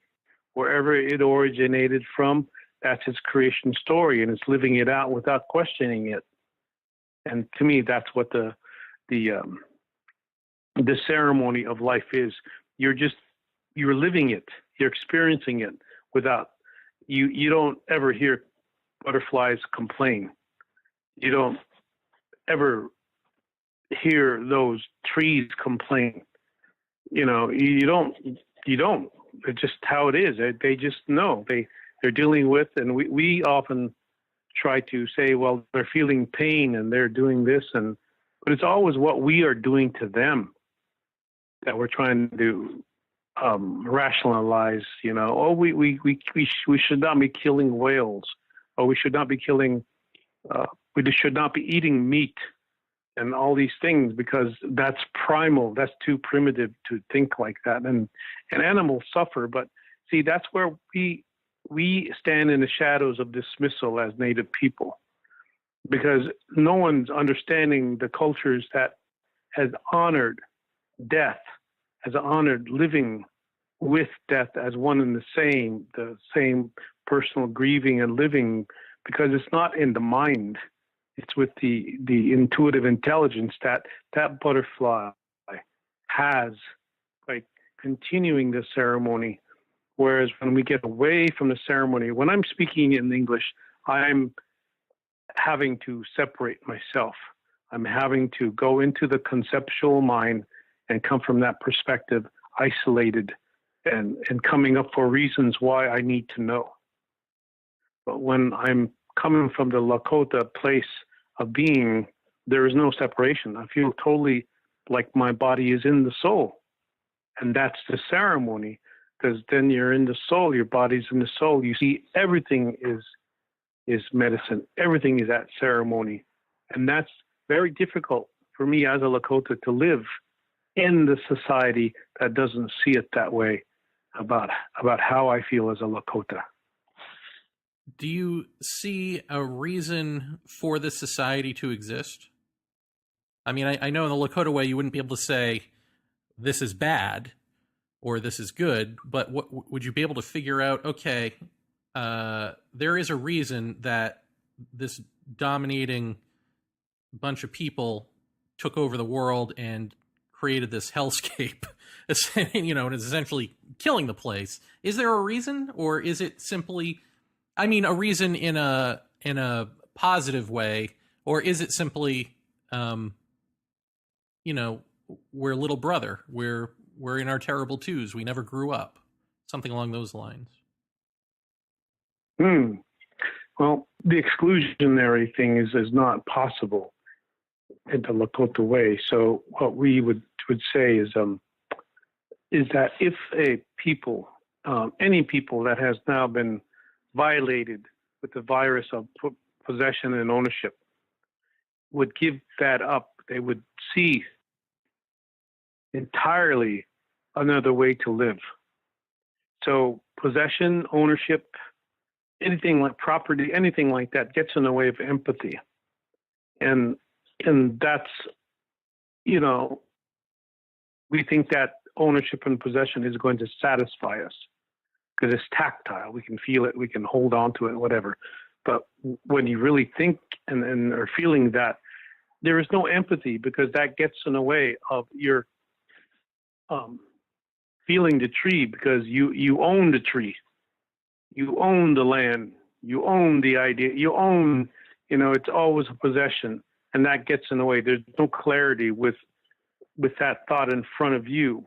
But when that is removed, especially when there's more people not thinking in the context of ownership, that clarity comes easier, that you can start feeling what you see or seeing what you feel what the empathy really is, because we can clamor on about I feel too, I have empathy too, but that often has to do with how good you treat another human being, because that's what we're stuck in. We're dismissing the rest of life and those peoples who are trying to live an old way, which is really the new way, that the new way is trying to live like without the pollution, without trying to continue on to where those old ways of indigenous peoples have been. That's why I think that consciousness is the new way, rather than being stuck in the conscience of ownership. And just even having to own who God is, defining what God is, anything like that. That is, I think, gets in the way of really understanding what empathy is. So maybe you've even asked people this when you've talked to them about their religious convictions or something along those lines. When people, and I'll just use religion, as of a religion, talk to you about the sacred or the feeling that they get from it, and you know that they're being honest, that they honestly do have a feeling about it, what do you think that feeling is? If it's not what you're talking about, what do you think they're mistaking that feeling for? One word that I know why they use it, and because they don't want to think, is the word believing, or a belief system. Belief doesn't allow one to think. And if you're not thinking, then you're not really experiencing, you're just accepting. You're obeying what whoever's demanding that your obedience is to this God or to that belief system. And when I'm in relation to and when I'm talking about how would I say this? If I'm saying things that are not complementary to that belief system, then I am in opposition.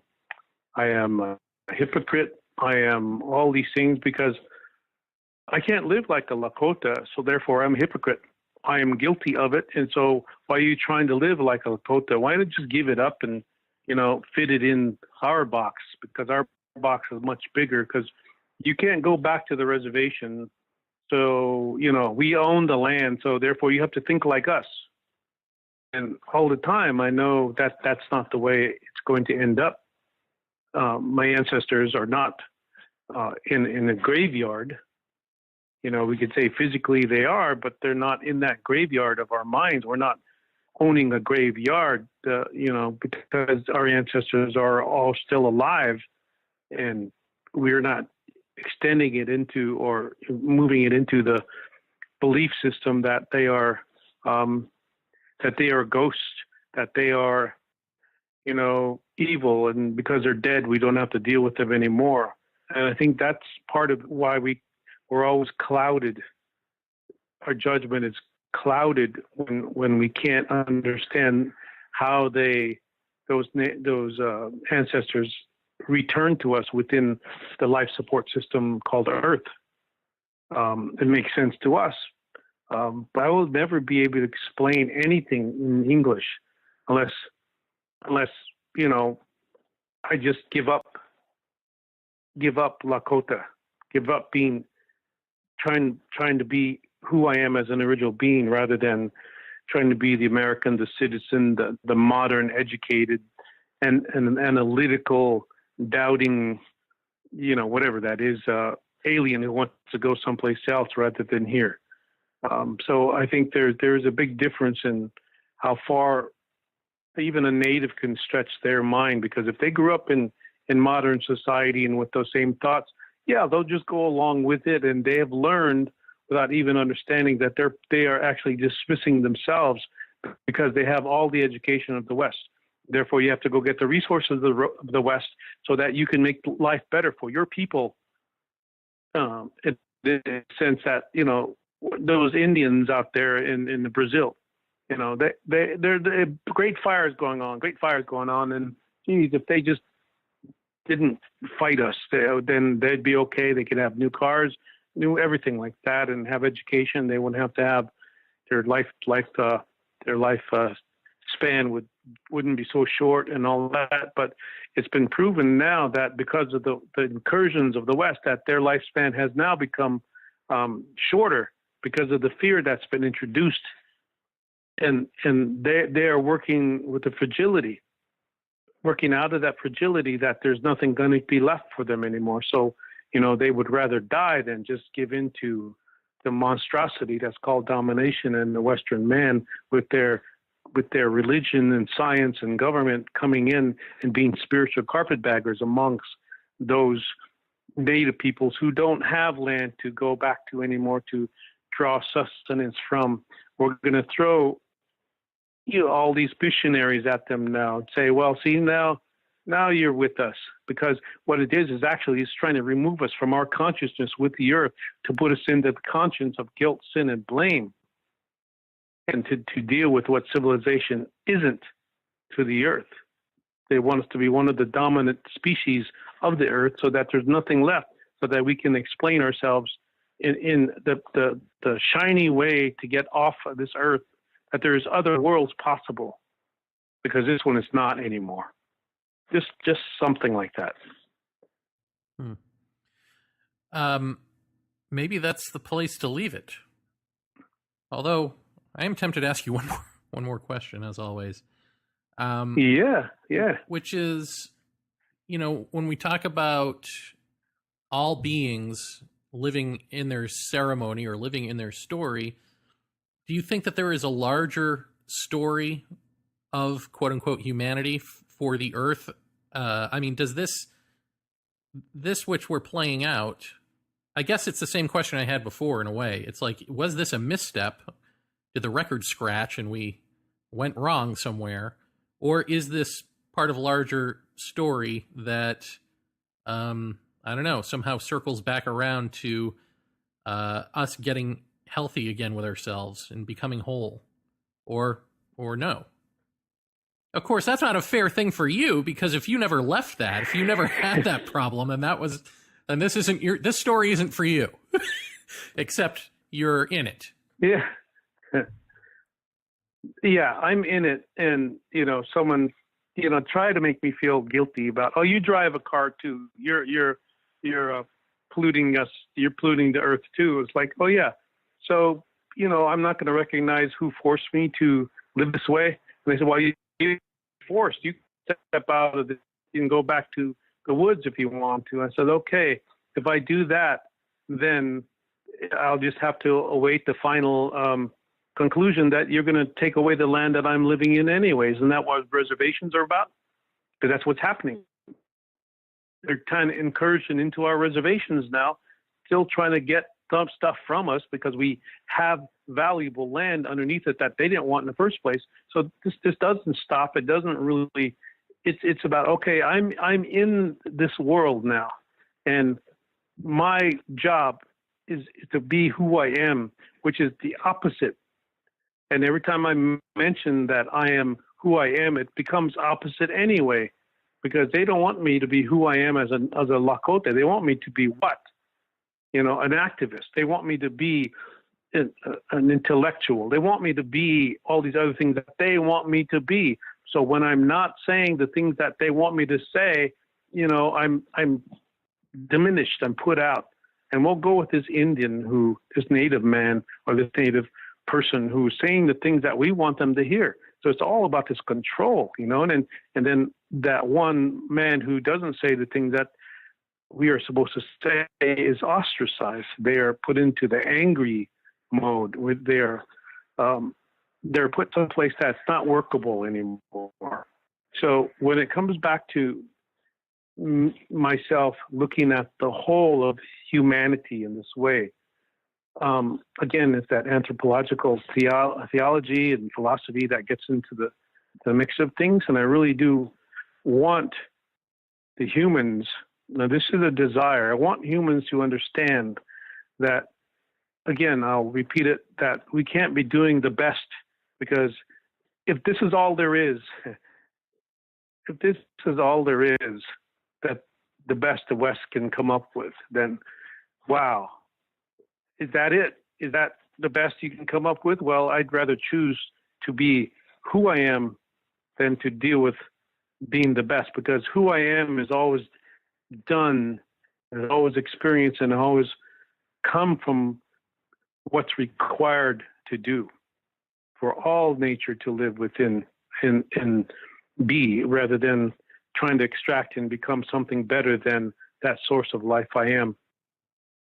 And so when I think about the wholeness of those humans, majority of humans, I'd say, from my experience in the United States as it is, well, it's the United States. That's an entity far away from the Lakota nation. That's the United States. The United States divided us up. We didn't divide the United States up. We included them. And so in our inclusionary thoughts is that we want these people who are making the mistakes and doing other things, trying to redefine who we are as Native people. We want them to really come into their own being, because the root of where Americans think began in Europe. Americans are suffering the symptoms because of the lack of rootedness. So when the root of Americans began, that thinking process began over there before the Inquisition and all those other things that happened over there before they came. They brought 300 generations of that terror over here. So now we're in a place that the crossroads need to be crossed. And a lot of people, their consciousness are now on Earth. But now let's include, if that's possible, where the consciousness of the Earth has never left, is deep down those Native peoples who I can't even mention. Because I can say that I am, but the way I'm living is not proof in the pudding, because I have to live like an American in order to get the word across of what they're telling me to say. And those elders now, unfortunately, are starting to die. And so that means, okay, I've listened, and now it's my turn to step up, and I'm going to be speaking, if not already, as an elder in the face of my own people who DNA says that they're Native, but their minds are not, you see, because they're still saying the things that they're expected to say in this society. So yes, include the mistakes of our younger brother and younger sister so that we don't make them. He is Tiokasin Ghosthorse, and actually Tiokasin, well, first of all, thank you for coming on the show, but I'm going to ask you to do your own introduction. Since we have no agenda tonight, I'm not at all certain what you want people to know about you. Well, sure. I do a radio program. I'm a host of a radio program called First Voices Indigenous Radio, and have done somewhat a format of that for the last 18 years in Seattle and now in New York, and I'm heard on several other radio stations at various times of the week also, and internet throughout the world. And I'm a lecturer on Native American studies and Native history and creation myth and anything else you can have to deal with the Lakota culture, which I come from. And, just to try to be a human being to everybody. That's about it. Well, it's interesting. I was just re-listening to our Culture of Contact interview, and I was reading the comments afterwards. And, a lot of people wrote to me personally and said they cry when they listen to you speak, and you really move them, you really touch them. And then a few people, of course, are like, I don't get it, I don't understand. It sounds like he's talking around certain issues. So when I re-listened to the Culture of Contact episode, I realized that actually what's going on is you are trying to convey to a rational or rationalizing mind, using its language, the Lakota perspective, which is, I would say, broader, deeper, and of oneness, or closer to oneness, closer to timelessness than we actually experience. We talk about it, right? In certain New Age circles, build up belief systems around it, but nobody in those circles actually function from that point of view. And I think when you hear someone talk from that point of view, it's disconcerting. So I'm hoping that maybe tonight we can sort of try to figure all this consciousness stuff out. I mean, what would it take to actually speak to the rational mind to get it to understand where you're coming from? Well, geez, where shall I start from? I think No small that, task. yeah, it's something. There's two distinct ways of speaking that I go experience here. One is because one is the rational language of English, and it seems to want explanation for everything, quick answers for everything, and I am also thinking, feeling, and being Lakota in my mind and my heart and my being, and we think in a different way, more metaphorical and more of an inclusive way, that there is no wrong answers and there are no right answers, that it all is inclusive. And I know that is very tempting for me to just give up, because it's hard to explain in this language. And so often I give into, well, I have to argue in the rational style of people who have the arguing style, one-upmanship. I have more information than you do. I have more, and it's always about this domination philosophy, that we are better and we are the only way to think in the world. And I know, coming from the Lakota culture, that it is not the only way in the world to think rationally. But there are other cultures, other ways of thinking and being, and now that's coming to the forefront. But I think we're so isolated in our rationality in this society, and any culture or society that kowtows to the westernized conceptual mode of intellectualism, that I call it.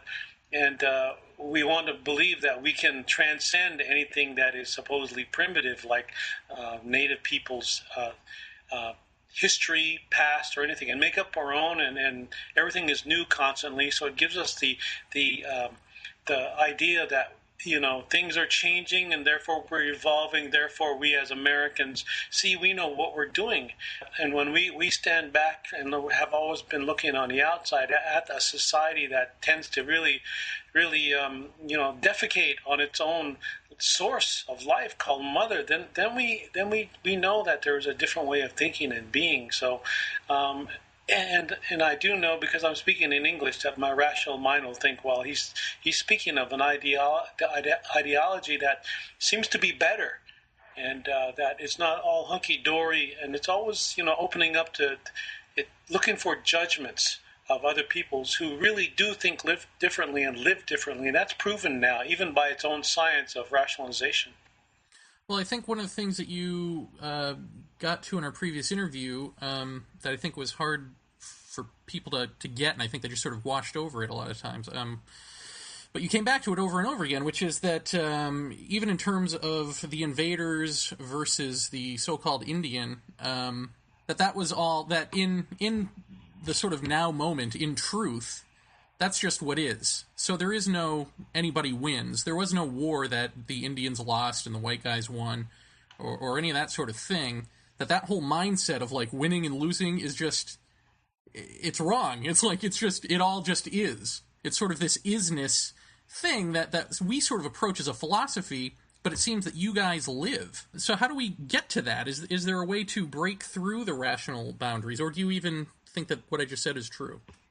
Well, I can agree about half of that, Jeremy, and I think that a society that has an attitude of win-win at all costs, regardless of who gets hurt, or collateral damage, as it's now called, these people, they're not serving humanity or beings in the whole as they say they are. In other words, their purpose is to ensure only their survival and continuance, and anybody else you just can, I said before, defecate on. So the way we're thinking about these other peoples is always searching their truth, and not remembering our lies that we've made about them, and always justifying our rationalizations about everybody else. So, in my own words, we have to break down that historical stereotype and begin to form that real relationship with indigenous communities and peoples, and that's usually just based on two things: respect and real understanding of each other. Mm-hmm. And when you talk about isness or nowness or truth, you also do talk about sort of conscious evolution. How are they both happening? Well, let me see how I can do this. in the Lakota language and thought process, we have no word for believe or belief. There is only you know or you don't. And it's not as black and white as the words say they are. But in English, you believe or you believe in something, and that's easy. That's spiritual laziness. You don't need to think anymore. You just look at a book, or you look at TV, or you look at the answer that's provided on the news, or you look at a great novel, and you think that is all you have to do is believe in what they say. And it doesn't allow you to think, you kind of ponder about it a bit, but you really don't create from your own tree root, so to speak. And that is a belief system, believing in democracy, a believing in religion, a believing. So it's all this make-believe thing, this imaginary illusion, this illusion. And we are given the words to say that that's the reality of it. Where in the other world where we know there's not a word for belief or believing, that you do know because it is physical and it's spiritual. And when you do know something, you tend not to stray from it and make an apple an orange down the way. Mm-hmm. Do you talk less in Lakota? Do Lakota speak less to each other? Yes, we do speak less because we have the intuitive value of being able to almost experience each other's molecular structure, if I could say. See, this is where English interferes with what the true meaning is. We call it Mahashani, which means becoming one another's skin, in a sense, in a physical sense, because we are sharing not only just the words and the sounds of each other's brains and mouths, and we are also feeling the words. We know the words have to do with relationship to whatever we're talking about. So the relationship is not including, how do you say it?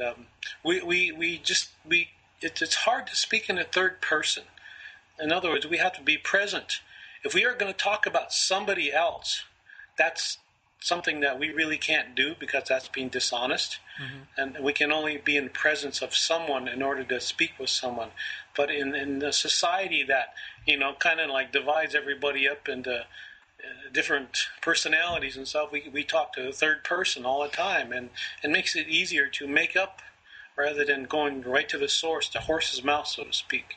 So I hope I'm answering your question. I kind of go off a little bit in other tangents. Yeah, well, that's pretty interesting that you put it that way, because I just on our message board had been talking about sort of the difference between, the Western mind sort of, just as you said, sees things in third person, and that's not the same as experiencing. And when it comes to, for instance, I'm reading these books on DMT research where, Western science goes to tribal South America and takes ayahuasca or mushrooms, and it seems like they're sort of getting that the actual experience of doing it and being that point of view is what's important, not describing what's happening, and trying to reduce it to just sort of chemical stimuli in the brain and that sort of thing.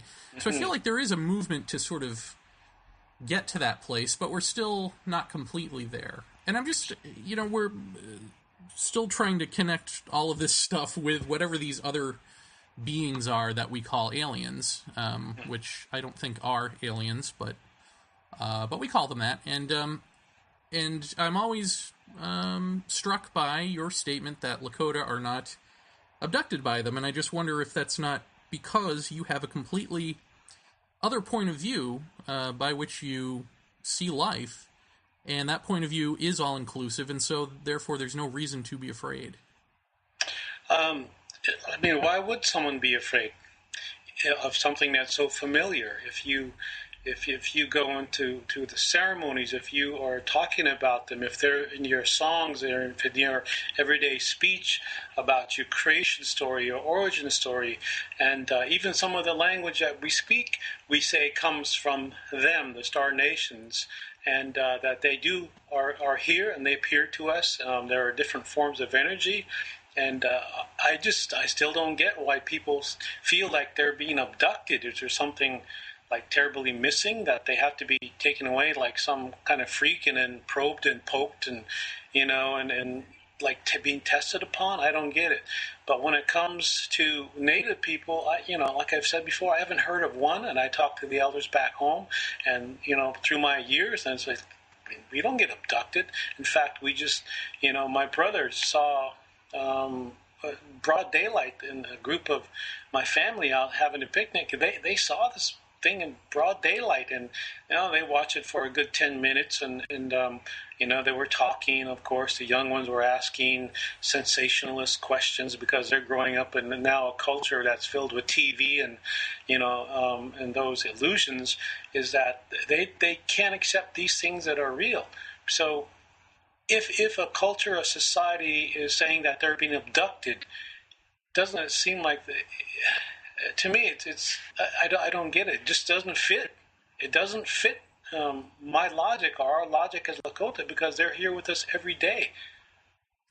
Could there be something going on that we perceive as an attack that isn't an attack? Is there anything in Lakota that would even, for instance, use fear tactics as means of initiation, or as means of taking people out of their ordinary sense of self for a greater good purpose? Jeremy, the only fear tactics that we've experienced from aliens are the people who came over on the boats, really.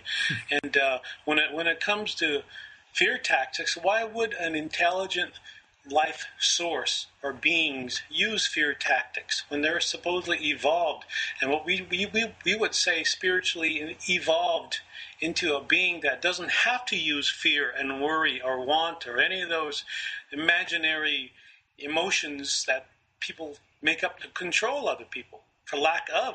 Mm-hmm. And so for me, this still doesn't fit. Why would we make aliens, quote unquote, into something that's going to come and bomb us and steal us and take us away and boogeyman us out of existence? Well, is it possible that there's something in the way that we perceive them that's sort of what we, and this is something that Jeff really talks about a lot on the show, the more you give, the more you get. And along with that, the way you perceive them gets mirrored back at you in some way. Do you think that's possible? So that if we have fear and if we are fearful, it gets mirrored back at us as, something to be fearful of. Well, there you have the I think it belongs to all of us as human in our deep human consciousness and our spiritual beings, that what is above is below. That's the mirror. And if we are living in a fear-based society and culture, and our language is mostly of fear, then of course we're going to explain things in fear. And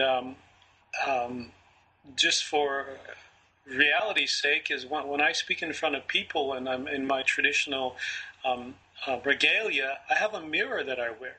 And I often explain to people that that mirror is going to reflect what you send to me. If you think I'm some, Indian that's antiquated and shouldn't be around anymore, or that I'm too stupid, or that, that I'm a drunk, or anything negative is going to be shot back at you. And on the other hand, too, if you're sending pleasant thoughts. I mean, that's proven science, really. And that's just, it's so simple that I don't know why people go to, thinking that we're afraid of them. It's like almost that they're hiding something inside that they don't want to expose, because the aliens are actually being able to look through you. Mm-hmm. Yeah. Well, and also one thing you talked about is mystery, that there must be mystery. And I think perhaps some of us don't embrace mystery, We're a society that demands answers. And not only demands answers, but believes that we're entitled to them. Yeah. Mystery is the key to life. And I know that mystery is often held in a place of unknownness. So it's based in fear. Those mysterious dark people, those mysterious aliens, those mysterious... And it is because we are fearing them that we don't get to know them. And we are afraid to take the risk beyond our own fears and implications of, there are other worlds that are coming and taking over what is ours. And yes, it's a sense of entitlement that anything's going to be taken. Our minds, our souls are going to be taken away by the devil, type of thing. So we make up these things, and it's all an imaginary. And I often wonder, Jeremy, why is a society going on through life believing in these illusions and these these lies really, and what kind of world are they creating with all these illusions of lies? And so when it comes to fearing the images, what is above is below, and below is above. I mean, how beautiful is that? That we can actually know that there are beings that are exactly like who we are. Any place, at any given time, if there was such a thing, in any dimension, at any given time. And I think that just, gets rid of the ideas of loneliness, and you just feel warm. You feel warm, really, when we are talking to these beings of light, these beings of or Richasha, Richashaska, these beings that are of light. So for us, it's just something that I hope that someday that we can truly explain it in English. I'm sure that there is a Lakota out there that will be able to do that one of these years or one of these days, and be able to explain it so it doesn't have to be misconstrued and taken someplace else. And because all I can do is offer something that has many Achilles heels to it, mm-hmm. and because I'm trying to explain it in a rational fashion, and quite frankly, I don't think I'm not that articulate as I want to be yet. Well, let me ask you this. There are places, for instance, Hudson Valley, New York, that are famously paranormal, that they just have all sorts of activity happening around them, and some of it does seem to be negative or provoke fear in people. Are there no places where the Lakota wouldn't go? I mean, you must know what I'm talking about, those types of places that are... Oh yeah. There is places that I think this society would see as taboo, that, those Lakota, those Indians, they don't go up there because they're superstitious. What it is, a great respect for a place of energy, a place that's been older than many of the places that that human contact has been. But we also know that these places up and down Hudson Valley, these stone houses, these mounds, these places of energy that they've known them. And maybe this is another reason why they had to get rid of those native people, because they know that. But these are the places where, how do you say it without getting so new agey, these portals, these places where the energy can be used and harnessed and be put in a good positive effect and make things grow and heal and those places. And it's interesting too, Jeremy, that those places all have a different sound. Now, people may not know this, but those places all have different sounds. So a lot of the native peoples all over the United States have local songs that they incorporate within the sounds of the songs that they sing, their tones, the intonations that they sing. All of that is sacred language, and sacred language to us is only the songs of the sounds and tones of particular places. In other words, if we were in Hopi land and I was singing to a corn, that corn will not understand as clearly as it would understand a Hopi man singing a corn song, because of that land and that type of energy in that part of this country. Whereas in South Dakota, I could sing to a cottonwood tree, and more so because that cottonwood tree, because we use it in our Sundance ceremonies, would understand so much more. And as beings, those beings do understand our sounds in the songs, and the sound is the healing. And so when we talk about energy of places up and down the Hudson, it's the same all over the United States. So it's not a place that we are going to be afraid of, but that we hold in respect. Being afraid of something and respecting something is totally the differences in the way we think about life here on this planet. Mm-hmm. One of the other things that you mentioned on that last show was that we don't just think with our brains, that our whole bodies think. And you would give the example of the sun, that we take in knowledge or information from the sun with our bodies. Is that something that you can expand on? Yeah, we don't have a word in Lakota for brain as an object, brain as a being, a point of the only intelligence that we have. We have what we call a nasu, and if you could be able to take, I don't know if you see me, but you have your hands in this from from the top of your head to the heart area. And it's this whole area that we call, how would I say this? The head is merely a seed of the heart. Mm-hmm. It's only a seed of the heart. In other words, our thoughts, our energy, our feelings, our spirituality, our beingness comes exclusively and originates from the heart. And our brains are able to use it in the five senses that we are contained in. And that's really about it. But the evolvement really is about the heart and how spiritually evolved you are, rather than thought processes that are only coming from the brain, because those can be changed, manipulated, and you find out something's wrong 20 years later. So it's really the brain by itself is a liar. The heart included with the brain, it knows the difference between wrong and right, and you can really, really conceive or create thought in both balance of dark and light from both the brain and the heart. And if humanity as a whole woke up to this, would that change the nature of the relationship with these beings? I think it's already changing, Jeremy. I think the being itself that we live on Earth is wanting us to change. Not only wanting us, but being able to physically change our DNA in order that we can become bigger antenna, so to speak, and receive more than we're not getting right now.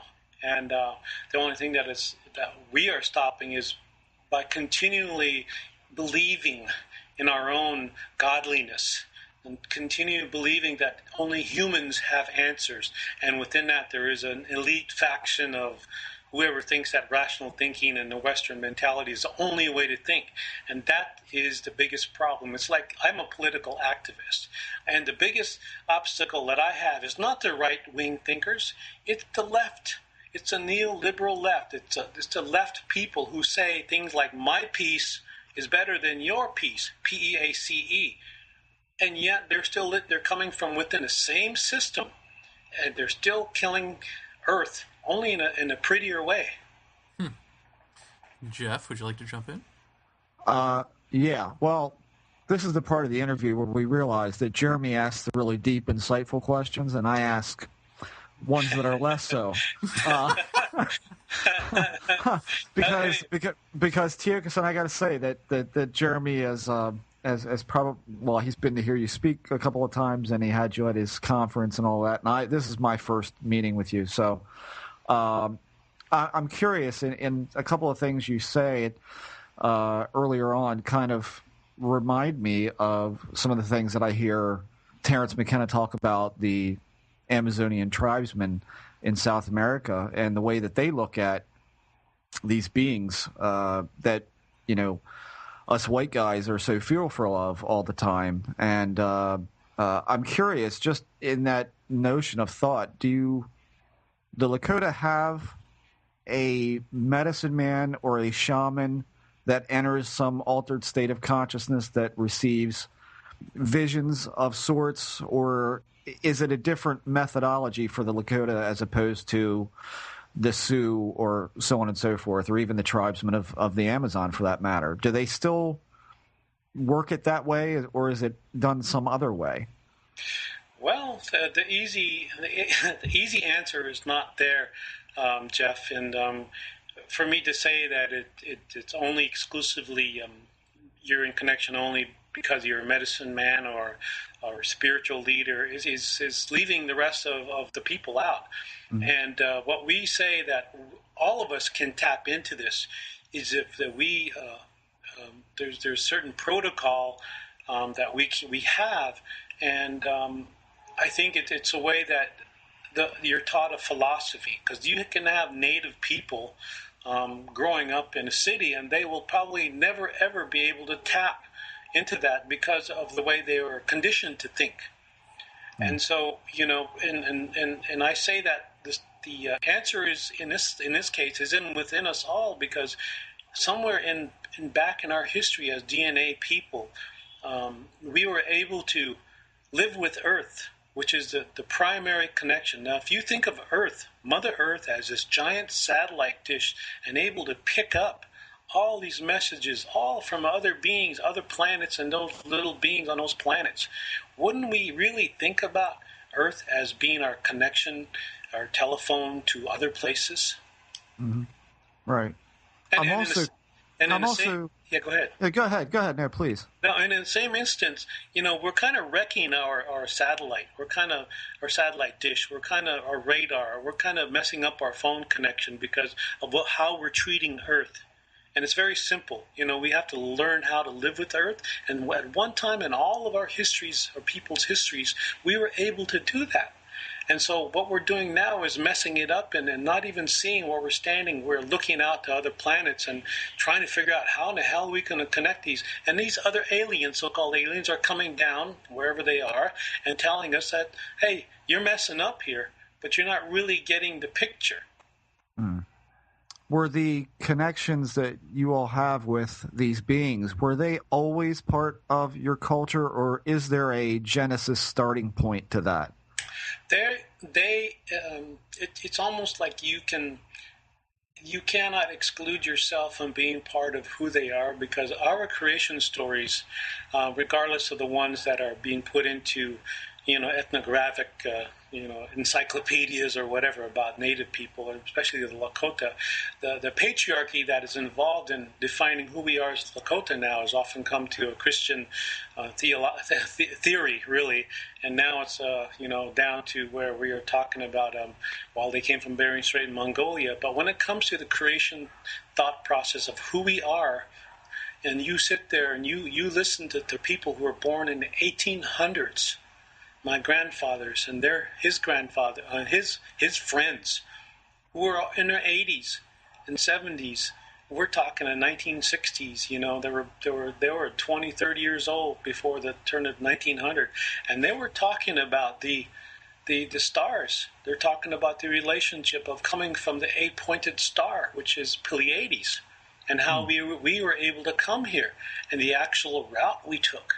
And how we still see and we know that we are also given the instructions of how to return once we are done in this life form of this body, that we will always know that because we look at our instructions every day, by the way. And it's so simple.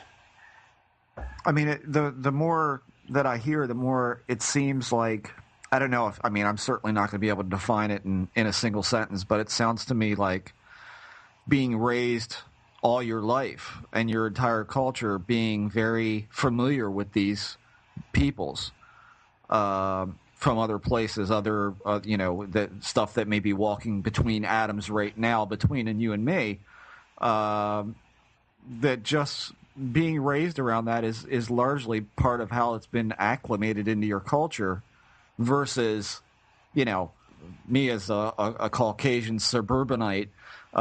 It's certainly not been put into that framework for me all of my life. It's always been, even I know for a fact that the American Indian looks at something like a ghost or spirits as something not to be afraid of, and I'm still kind of confounded as to why a lot of us Caucasian Americans find that fearful. Because if we're talking to our dead grandfather, we certainly didn't fear him when he was alive. Why should we fear him now? Exactly. So it sounds like that's, am I right in that it's really a cultural conditioning type of thing? I would think that. I would not exclude the Caucasian from what I'm about to say, that I include the Caucasian because it's there and it's in the DNA. And I think we are in that age and period of at least the Caucasian spiritual development where things have opened up now to understand it. And the language, as you see, will start changing as it has, as you know, and Jeremy knows that, and I know that since we were small, there has been a totally new type of language and the usage coming along. And that's the secret. That's the part that we are learning to cooperate, to be with, and I say that in capital letters because that's the secret, with, not on or against or for anything, just with each other. And you think about all the languages in the world, there are about 7,000 languages, and in our lifetimes, half of those will disappear. I mean, there's a language that goes extinct every 14 days in the Western Hemisphere, and these have a wealth of knowledge about our history, our culture, or the environment, the nature that we live with, and our human brain experience, our human heart experience. And if those languages go, we definitely, in order to survive with each other and with the earth, we have to devise a new language in order to understand the great satellite or the radar dish that we are living on called Mother Earth, in order to contact and keep in contact with, even though we think that those stars and that sun and that moon that we don't see on the other side of Jupiter have nothing to do with us here. They in fact do. Every bit of dust, every little atom we don't see billions of light years away has every effect on us as our little finger going into a piece of, or dropping a stone in some water. So yes, that is conditioning, Jeff.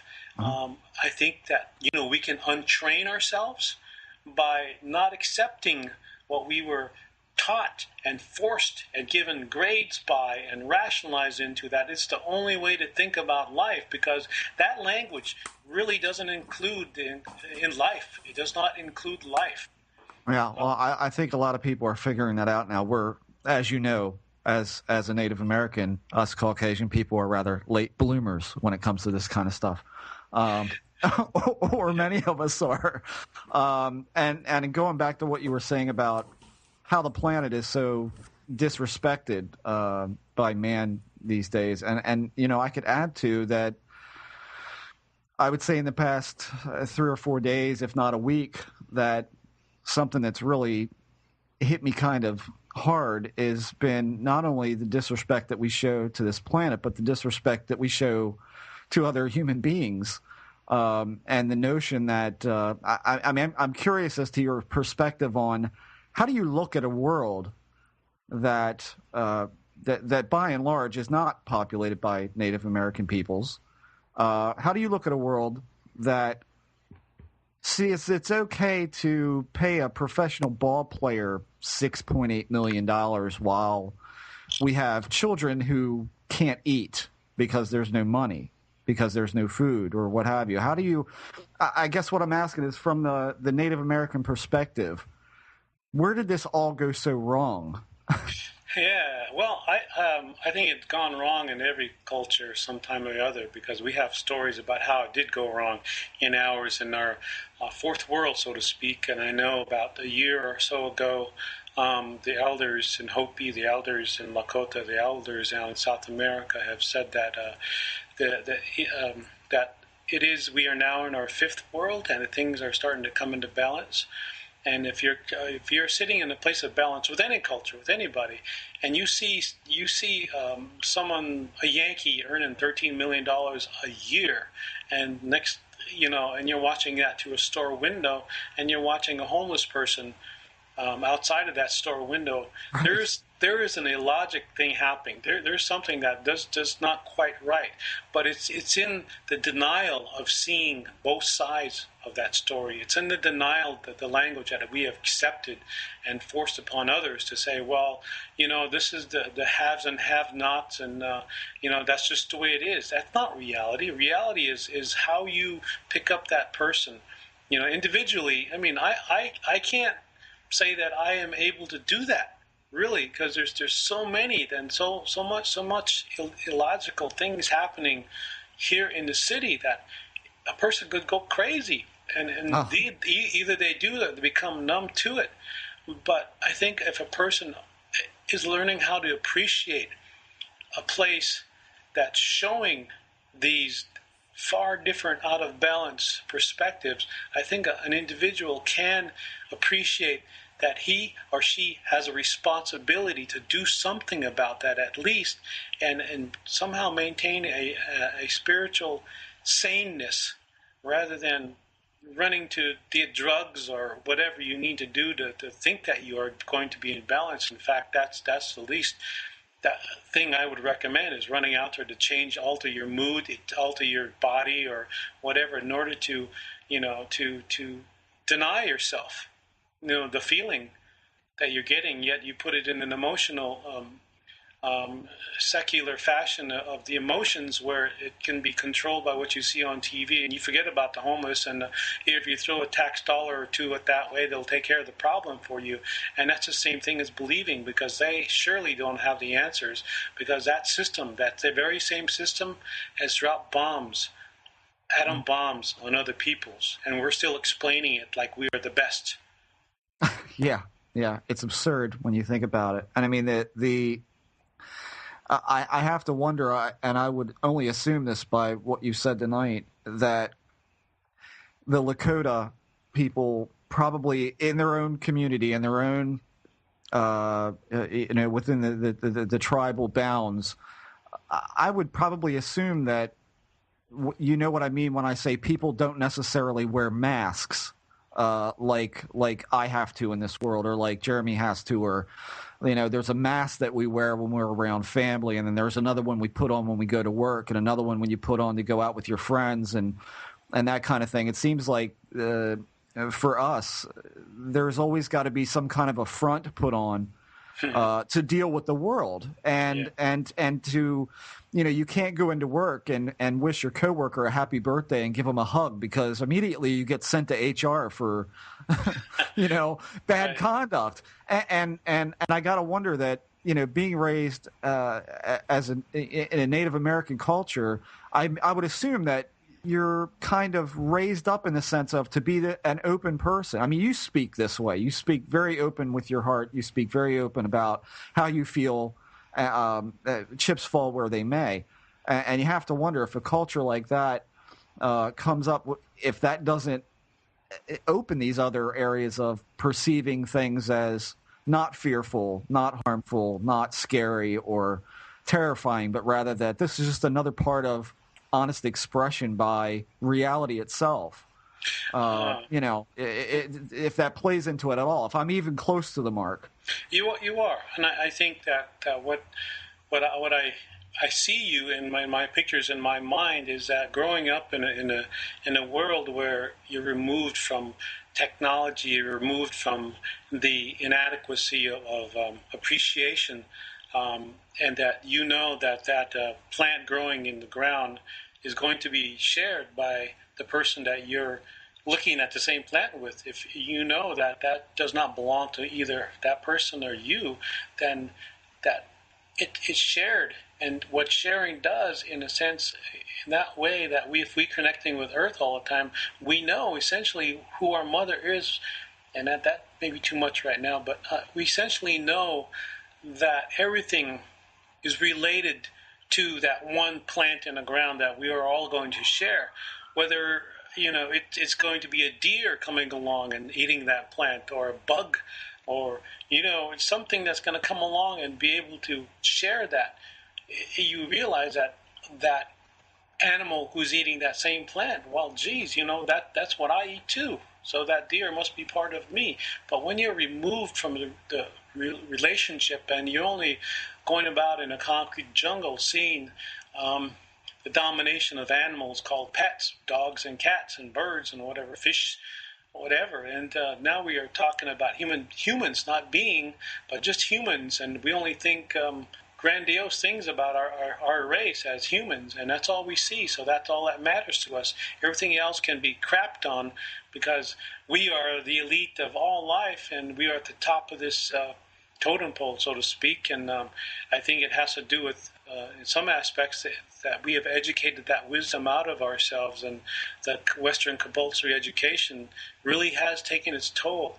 And in some aspects, the forefront of rationale that I'm trying to explain here is related to the land, like I was talking about, and pretends to have conquered it.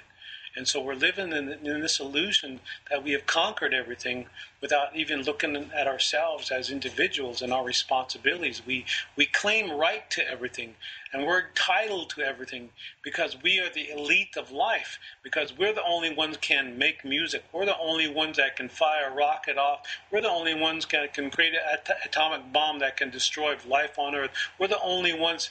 And so we become isolated as a species. And we're removing ourselves from the very essence of our mother. And as an indigenous person growing up, I see that happening to my people now too, because they're taking off their land. They are told that they are free. They are told that they have to vote. They are told that money matters most. They are told these other things because they're living in fear now. And that those cultures, just like the one in the Amazons now, are being affected, and we're all sick. And this is the time that, people have to start speaking out for a responsibility that is inherent in all of us, rather than the right to claim knowledge, the right to claim land, the right to claim. And yet it all belongs to the one who created, and the creator is the only one who has the right to anything. So all of that said, I would assume that in your culture there's also a huge sense of consequence of actions. Oh yes, that's a generational thing. It's 7 generations ahead. You think about, what your actions are going to do, consequential. We don't think about consequences when we just go out because we feel that it belongs to us, and we whatever everybody else is thinking, we don't care, because we're isolated. We have put our souls within our body. In the Lakota way, the body is in the soul. That all of whatever is here, I'm sitting in an apartment, there is a fan, there is a bed, there is a chair, there is a floor, the ceiling, there's a light. There are things here, a table, that are here caring for me. And if you can really reach that, these things were created to care for me, even though they were made by other men or women, that the Creator put them here to care for me. My job, my responsibility is to be able to look at these things and appreciate them. And I don't do that very well because of the things that I have to try to explain, because I've gotten away from growing up and looking at that single plant that all of us can eat. And I've gotten away from that, and I'm really glad for these types of interviews, because it keeps me sane somewhat, and I can see that. And I want to thank both of you for having me on and being able to talk about this, because if we see that all things were created to care, then we see that everything must be alive if they have the ability to care. Wow. I mean, I'd say it in the reverse. I think, and I've long thought that the Native American people, and I've said this for years, that you get these questions if you talk about ufology at some conference. And inevitably, I would bring up that I thought the Native American peoples knew so much more about what this was all about, and interacted with it in a completely different way than we do, and I think it all boils down to the consequence, the honesty, the drop of the mask around your fellow man, that type of thing. That all just kind of leads. I mean, I don't think a lot of people realize just how different that the mindset of Native American peoples are. I mean, it really is completely. I'd say it's to the average person out there. I'd say it is completely alien in their way of thinking. I mean, it really is, because these are things. I mean, we're talking about right now a very selfish world, a very me world, and a no thought to consequence whatsoever. I mean, if that's not evident from the news the past couple of days, I mean, it's blatant, and the idea of us thinking 7 generations ahead is absurd. We're worried about next week. So, I mean, I have to thank you for coming on and giving this perspective, and doing that, because I think that it's really important to see where everybody came from with this stuff. Because it's a hell of a lot deeper than just little green men and flying saucers. Well, we run around our lives trying to, we plan happiness, and we holidays, and this is when you're supposed to really think about, focus things, and then we kind of make things into science fiction on a consistent basis like they're not real. And so, we're trying to explain things in unreal terms about something that's real, and we're never going to get it because it's always going to miss the mark. And it's simple. It's a simple term. Wichasha Akantu. Wichasha Akantu means in the Lakota language, human beings. And if I could explain that, the language is first and foremost, it operates in feel, and without the need for conscious reasoning, not in such as descriptive objects and events or emotions, but which is an experience that integrates the human, the being of the human. And that's a natural act when you integrate and you're in the presence of another being's right or legitimacy to exist, and you coexist with that person. And once you become that human being, you see that you are related.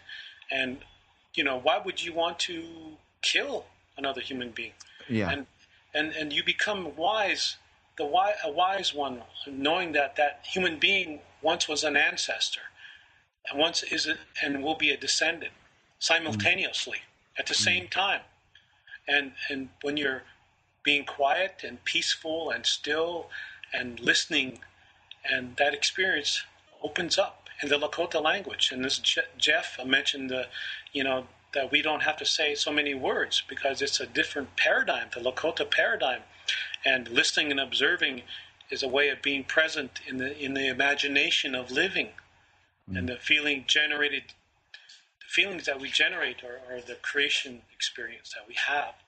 And so when your body is in connection to that breath and it's silence, you're comfortable with Wichasha Akantu. So Akantu is not just an isolated self or transcended to a higher self, individualism, or any mental definition, but it's an experience of humankind. And that's the oneness with everything, the relationship and the balance. And I would say that the free energy, that is Wakan. In other words, we have a thing called Maka Sitomani, which means surrounds the universe.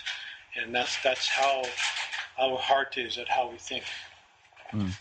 Well, it comes down to, the same old thing, which, I guess mankind is finally starting to get the gist of, which is that, hurting other people, hurting the planet only hurts everybody,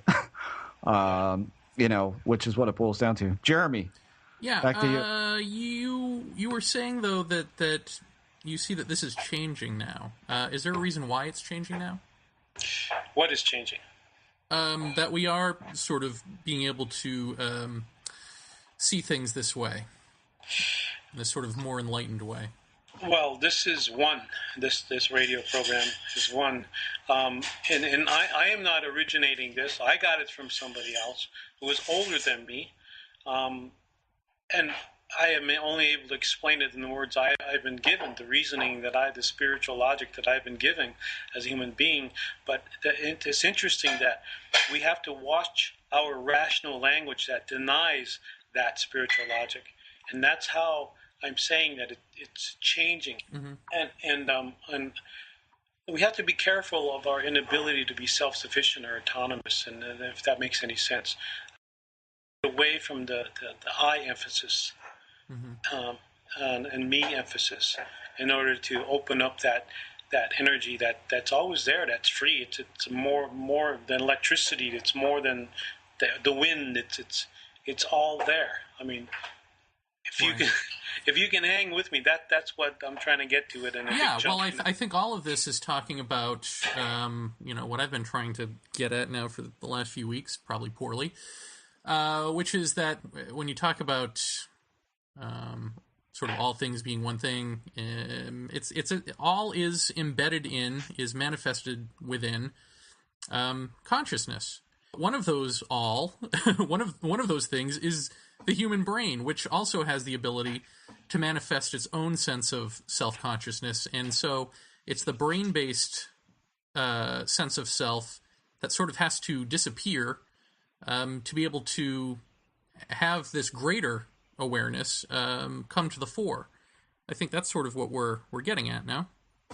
So how do we do that? I'm asking that question. I think the problem is that there is no how. I think the mistake that we've been making for thousands of years is in trying to tell people through, for instance, meditation or things like that, or religion even, how to do it, how you can achieve it. And it's actually not you that can achieve it. It's that the brain has to get that it isn't going to get it. It cannot know the unknowable by definition. And so stop sending out your little detective, which is you. I think once the brain gets that, once it sees that projecting you as the seeker to figure this stuff out isn't going to work, then it's bang, it's instantaneously the epiphany, the big experience. Yeah, I do think that's on the right path in the sense that, and I mentioned earlier that things have changed already. I think that we have not become aware of it as yet, and to be more of how do I say it? I don't want to say it, but I'm going to say it's an indigenous consciousness, and that's just not for Native Americans, but it's for everyone, because as I said earlier, that indigenous DNA is in all of us. If we go back to the basics, back to the drawing board, so to speak, that sooner or later, because we know we've been going on this path for 4,000 years of rationality, and we know now that we messed it up with this type of thinking. So it seems the simple formula is to go back to who we are as human beings and begin rather than end it in a different. Yeah. Would you say for you then, I mean, you would obviously are someone who would not need to go through that process. And so how are you, Tiokasin Ghosthorse, the self, the persona that your brain is projecting, or your brain heart, I suppose, or heart brain, I guess that would be the order. How are you contextualized as a person? Are you the controller? I mean, it seems like what we're saying is that there is this sense of self that wants to sort of remain as, God, if you will. That needs to go away in order for real God or real consciousness or real whatever word you want to use to shine through the vessel, the human. So if you're somebody who does live that point of view, who are you in that scheme of things? If you're not the controller, if you're not the one who says, I am the center of the universe. Well, I've been often asked that question. You have? Yes, I really have, and I think that basically it's just I'm just a conveyor of a message, and the message comes from the people that instilled the message there. I mean, I'm carrying the message in the bottle, so to speak, and it's the old people that I came from that they gave it to me, and they knew somehow that when I was sitting there as a little boy with all the old people and not playing with the other children, that there was something up. And I didn't realize that till I got older too. Like, oh wow, I was there sitting with those old people and I'm listening, and that was kind of odd, And yet they knew, and they didn't say go play, that you won't understand this. In fact, I knew very well what I was hearing, because I was able to understand because of the circumstances, the conditions and the circumstances I was forced into by coming into the society called America, and understanding where I would be able to convey the message. Mm-hmm. See, I wonder if what this whole supposed alien abduction thing is that it's for a society that doesn't have that sort of understanding about our own young, Like, I would never sit in a room full of, my dad's friends, and they'd know anything about me as a kid. It would be go play. But if the way the world actually works is that higher interconnectedness and that knowing, then perhaps these are almost surrogate parents in a way that are coming and saying to the person who believes he is the center of the universe, you're not that. You got to wake up out of this, and you've got to share this with other people. And now I, or whoever, I'm just saying I, but now I, as the person receiving this from them, can either see that that's what that is, or I can get really scared and filter it through my own cultural fears, call them aliens, call them evil doctors, or whatever, and And I guess that's sort of the free will choice that I have, which is to live in fear of it and see it that way, or to accept it for what it is. You know, maybe that's sort of what's going on. Did that make sense? Yeah, it does, and no doubt we are seeing that through the we elect people to do that. We put them there. We appoint people to do that in a fashion where we define freedom to the people we're appointing, and because that freedom comes from something that we didn't have, and so if we didn't have freedom in the first place, and we're defining it for other people, then we really don't know what freedom's about. So the message is about forming a real relationship with those communities, those peoples of all colors, peoples, races, or whatever, and again, based on respect and real understanding of those peoples and places. And now here's sort of just a pedestrian question. When you're sitting around with other Lakota and other people who do come from your point of view, and you all are on the same page, what do you talk about? What is a mystery for you? A mystery would be a joke. A mystery would be, like we talked about earlier, the $13 million baseball player and the homeless person. Where's the disconnect between that? A mystery would be something that is sung. A mystery is something that we know or that we don't understand, that we want to know in a way that affects all of us so that we feel responsible for life. I think the mystery that we have as Wakan means knowing that everything is alive. But where we lose that mystery is losing understanding that everything is alive. I think that's the only difference. Mm-hmm.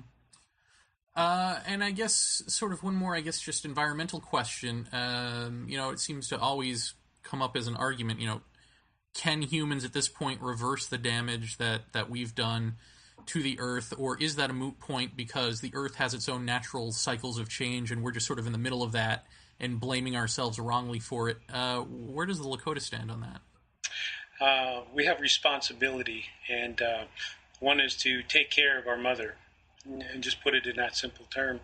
And if we forget that responsibility, then we can only be the ones who are responsible for that. And I'm not saying blame or whatever, but I think that we have done the damage to ourselves because we haven't learned how to live with Earth. We're the only species on this planet that has not learned how to live with Earth.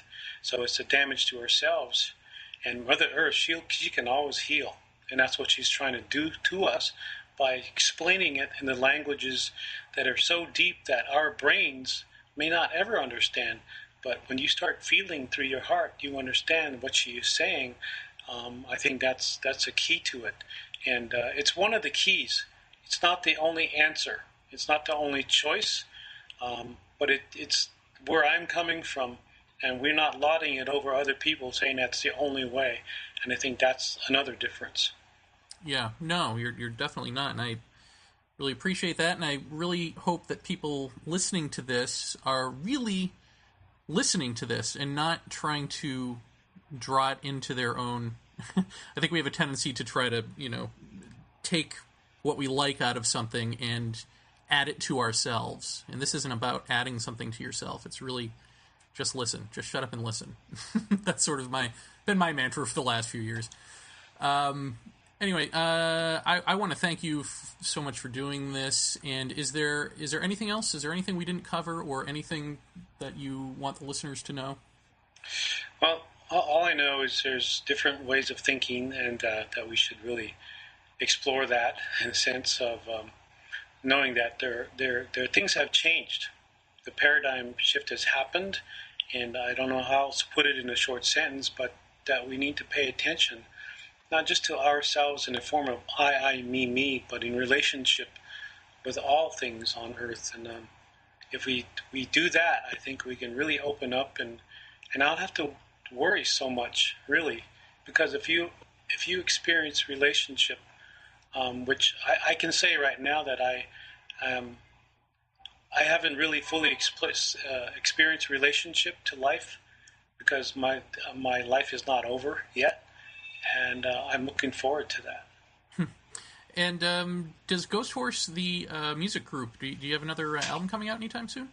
Yeah, we do. We should have one by early next February, March, and it's called Akantu, A-K-N-T-U, which means becoming the human being or becoming a wise one, like the ancient people, and in a sense, in so many words.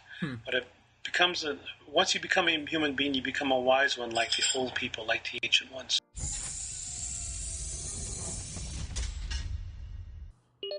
Tiokasin, thank you very much for doing the show yet again.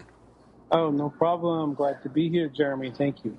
Let's get right into something here. You had IM'd me about the Stephen Hawking's article and his thoughts on what would happen if there were alien contact. And you had, while people are running around saying, well, what does this mean about aliens? You sort of had a different perspective on it. Why don't you share that with us? Well, if you can remind me, I'm getting into so much,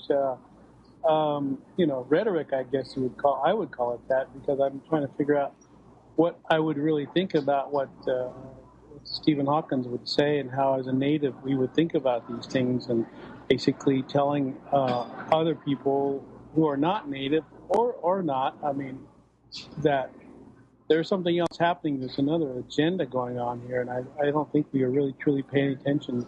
We're only taking it for face value and not between the cracks, as if you will, to what is really saying about this society, this country, and the people who think that way about, it's so obvious. So we're looking for this physical thing to happen, and yet all the time there's something else happening underneath our very lives living here in this democracy, so-called democracy. But we're trying to figure out, how can we save through all of this, Jeremy? If I think about it, he's telling us that here's how we can save ourselves. Here's what we should be doing.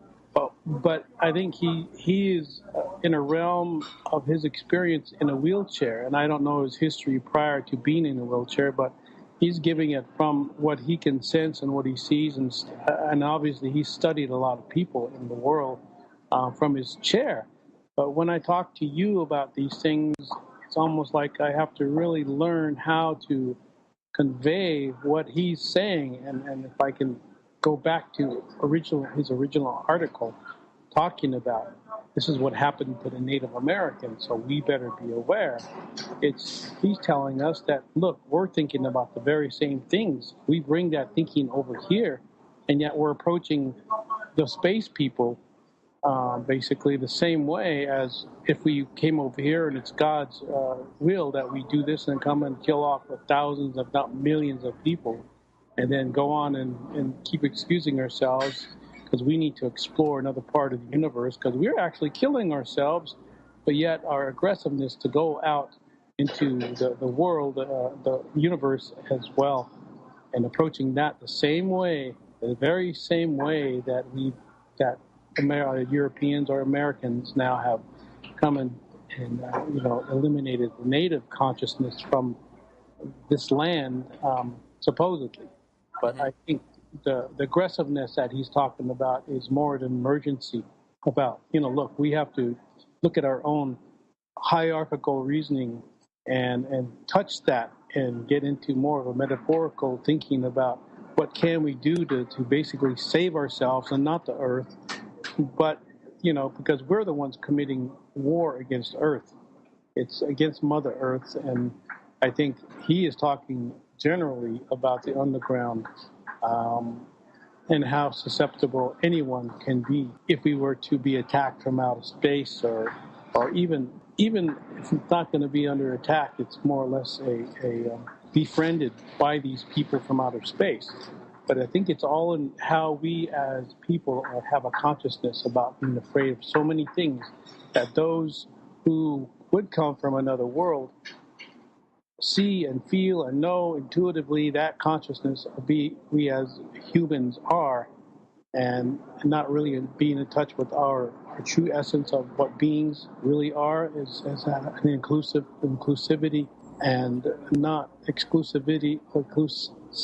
How would we say that? Exclusivity in viewing like we're the chosen ones, we're the most intelligent, we're the most evolved, and yet we often refer to being amoebas when we first started this whole thing out, and that's like that type of thinking, I think, is really what keeps us away from truly knowing who we can be and what we really are, and can be, as I said, in evolving and spiritual. Because they're looking, I think they're looking to how far we've come energetically or spiritually or sacredly in this evolving process of becoming that human being, rather than thinking that we are number one in the planet and we're the only life and stuff. So I think, if anything, it's a disease, viral form of thinking that they're looking at, and I don't think they want that.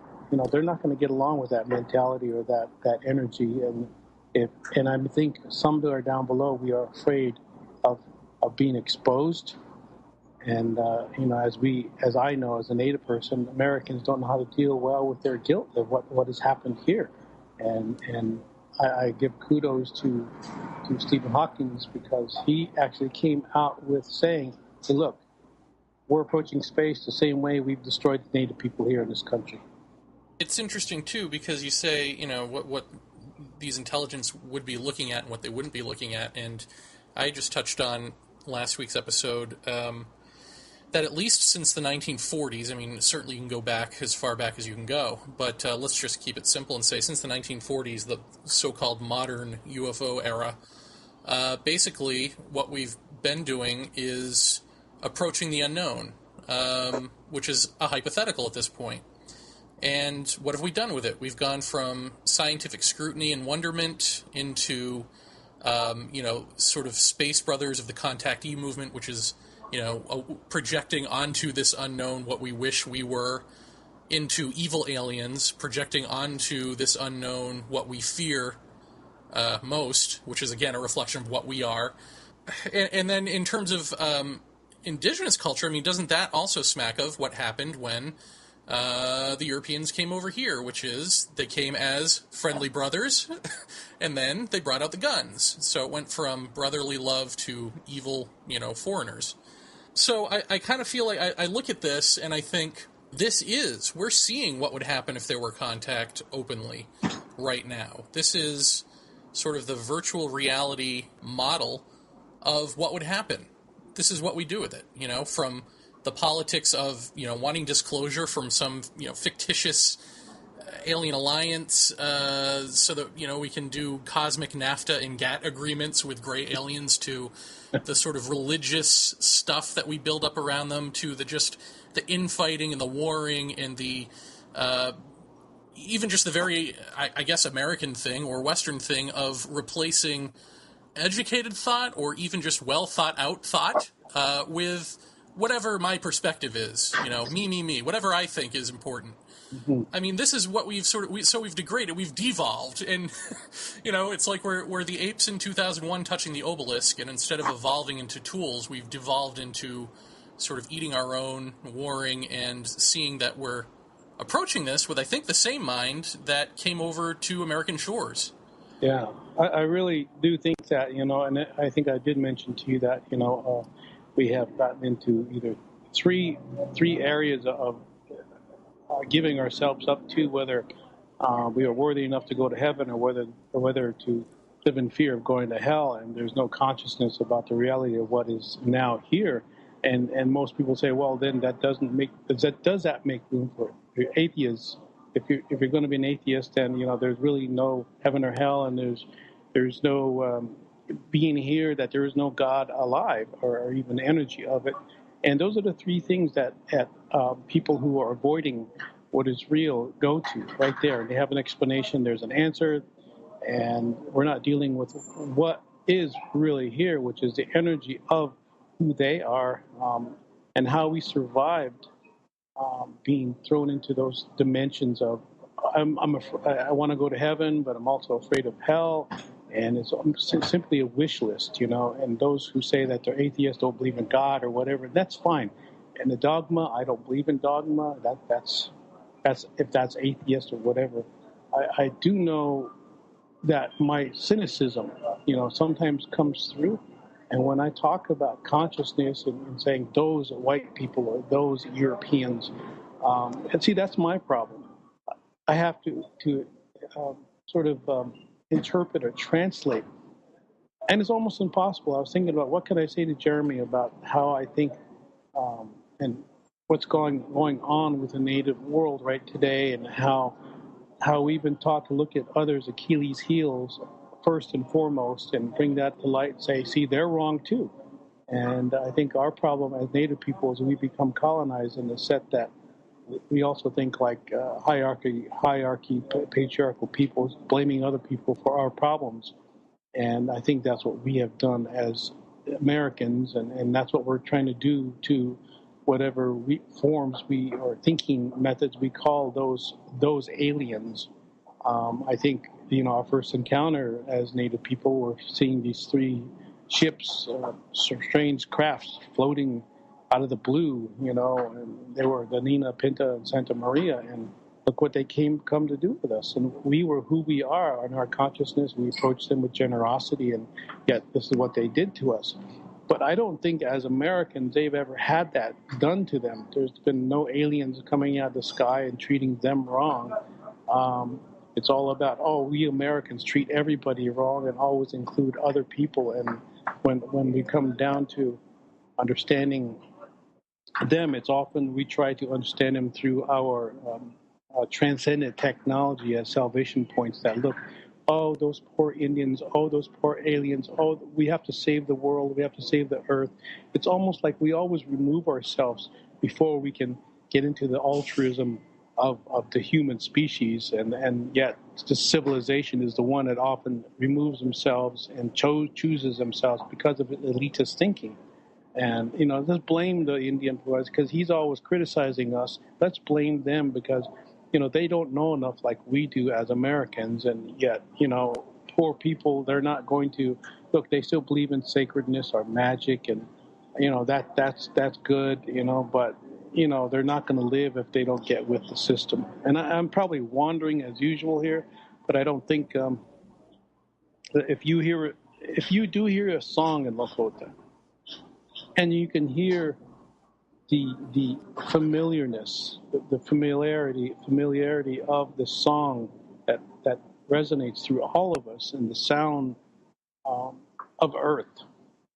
And that may be so deep that we don't even know that energy is a reality of knowing, that we are actually here and not in heaven or hell or waiting for somebody come out of to come out of the sky and save us.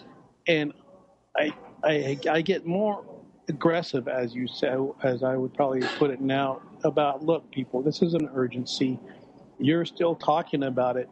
You're still using reality, putting it up on a screen, and you're not living the reality, because how can anyone see a reality living in this society and still defining it as culture? And I often get quandary about why people, I don't know about other countries, but I'm familiar and active in observing Americans, is how much they run into denial and the assortment of denial that they have. And they don't know what to do with it because guilt runs rampant in the society. They don't know what to do with that because sin is not real for us, and that's wasted energy. And I think there's a different language that needs to evolve out of the trouble. We have a word for that in our language. Kasa is the name of the CD we put out a few years ago. Kasa means wisdom out of trouble, or understanding coming from struggle. And I think Americans haven't struggled enough to know that there is another consciousness that's already here. Because, Jeremy, you're hearing, the feminine conscious, we have to pay attention to that now. But it's new, but it's always here. What is Mother Earth? Native people have always known that. But we are losing it too. We are losing it because we are told to think differently, because this society does not want to believe that what we are saying. I think the realities of our existence have become so misunderstood and distorted at this point that when a real native stands up and speaks the truth at any given moment, that he or even she is not likely to be listened to or even in a word believed, but will probably be contradicted and or corrected by that very same citation of some non-native and totally inaccurate expert, PhD, or someone who thinks they know about native mind, consciousness, and spirit. Right. How much of that do you think is that people need to, when they hear something new that resonates with them, they still need to put it into their own words before it's real to them? And so the person who's been saying it the longest is always the person who's ignored in the end. And then because by the time you've incorporated it into yourself, you go, oh, well, I already knew that. Mm-hmm. Then it becomes common wisdom. Oh, everybody knows that. Yeah, been there, done that, and that's the arrogance of our ignorance as Americans, how we're taught. And you just touched on something about the word "new." That if it's not new, then it's not worth being looked at or observed or anything like that. So it's always this new brand of thinking, and hopefully it comes from our own methodical, hierarchical, rational, dogmatic thinking sources. Hopefully it comes from that, and if not, then it's rhetoric, and that doesn't count because we're still the highest and most creative and imaginatory people on Earth. Because look, we have the bomb. Look, we have TV. Look, we have all these technological advances over any other civilization, and we have God behind us. So take care not to believe those people. Those people are good enough. They're going to be dying off because it's nice that they're in the jungle running around naked and all that stuff, and but we removed ourselves from it. We're better than the dirt that we walk on. So it's that consciousness that has disconnected us and really totally lost foundation and left us in the illusion of it. Do you think that we are disconnected in a different way? I keep going back to, in my head, something that you'd said originally way back when, which is that written language really isn't all it's cracked up to be, basically, that it's not a higher form of thinking. And I'm reading this book, I'm still trying to finish it, Distracted by Maggie Jackson, who was a guest on the show. And she has a nice chapter there towards the end, basically agreeing with you and basically saying that, yeah, that's what, research shows, that in fact it is unnatural to read and to write, and to that's why in schooling, reading and writing take the most time. That takes the most schooling because your brain is not wired to do that. And then I think, so what is it that we've actually done with this reading and writing? Well, we've created metaphors and we've created things to look at and feel things about. But if I'm an indigenous culture that doesn't have that, do you think it's fair to say that for instance, the Lakota are metaphor is integrated into who you are? It's not separated out as this separate thing that you read about and you ponder in the way that Westerners do, that it's actually a part of who you are? Well, yeah, and here I have to be careful because people would probably think that, he's one of those purists or fundamentalists, but I think spirituality defines all of who we are, and that runs through all of us as energy. It's whether or not we recognize it or not, but the risk of possibility of being, unpopular and stuck in salvation-pointed mentalities or religious philosophies. Think about it, Jeremy. They often rationalize away reality because it's easier to deal with spiritual agnosia. I think I wrote that to you and let you know that, than to actually do the work. And what I term as inability, what it really means is the inability to interpret sensations because of brain damage. But here I put it in part as inability to interpret intuitive sensations and to recognize things spiritually because of that brain damage. But in this case, the connection would be being to the land, which is severed, and damaged, if you will, that it will need special treatment beyond what science and religion can deliver. So when I was growing up as a younger person, Mother Earth, in fact, it was there every day of my life, And everything that I needed to know still today came to me by the age of 8 or 9. And it's an extremely sophisticated scientific or zoological or botanical knowledge, if the words are there. And I came to this society and ran into the educational system along with other young natives my age. See, we were given all these environmental earth sciences tests, and all of us, as soon as we learn how to speak English and figure out the rationale or the logic of this language, is that all of us scored in a 90 percentile. When we were third graders, we were doing 11th and 12th grade work when it came to environmental sciences. Western educational schools are not offering any of that. It is offering a primitive, alienating process of teaching in a European language, this one, a curriculum that has almost nothing to do with life here on Earth. It basically de-indigenizes you, if I will, to a point where we have to, again, use quote-unquote reality rather than live reality. And the language it uses, quote-unquote, rationalizes why everyone is at fault, because it comes from a lack of philosophy,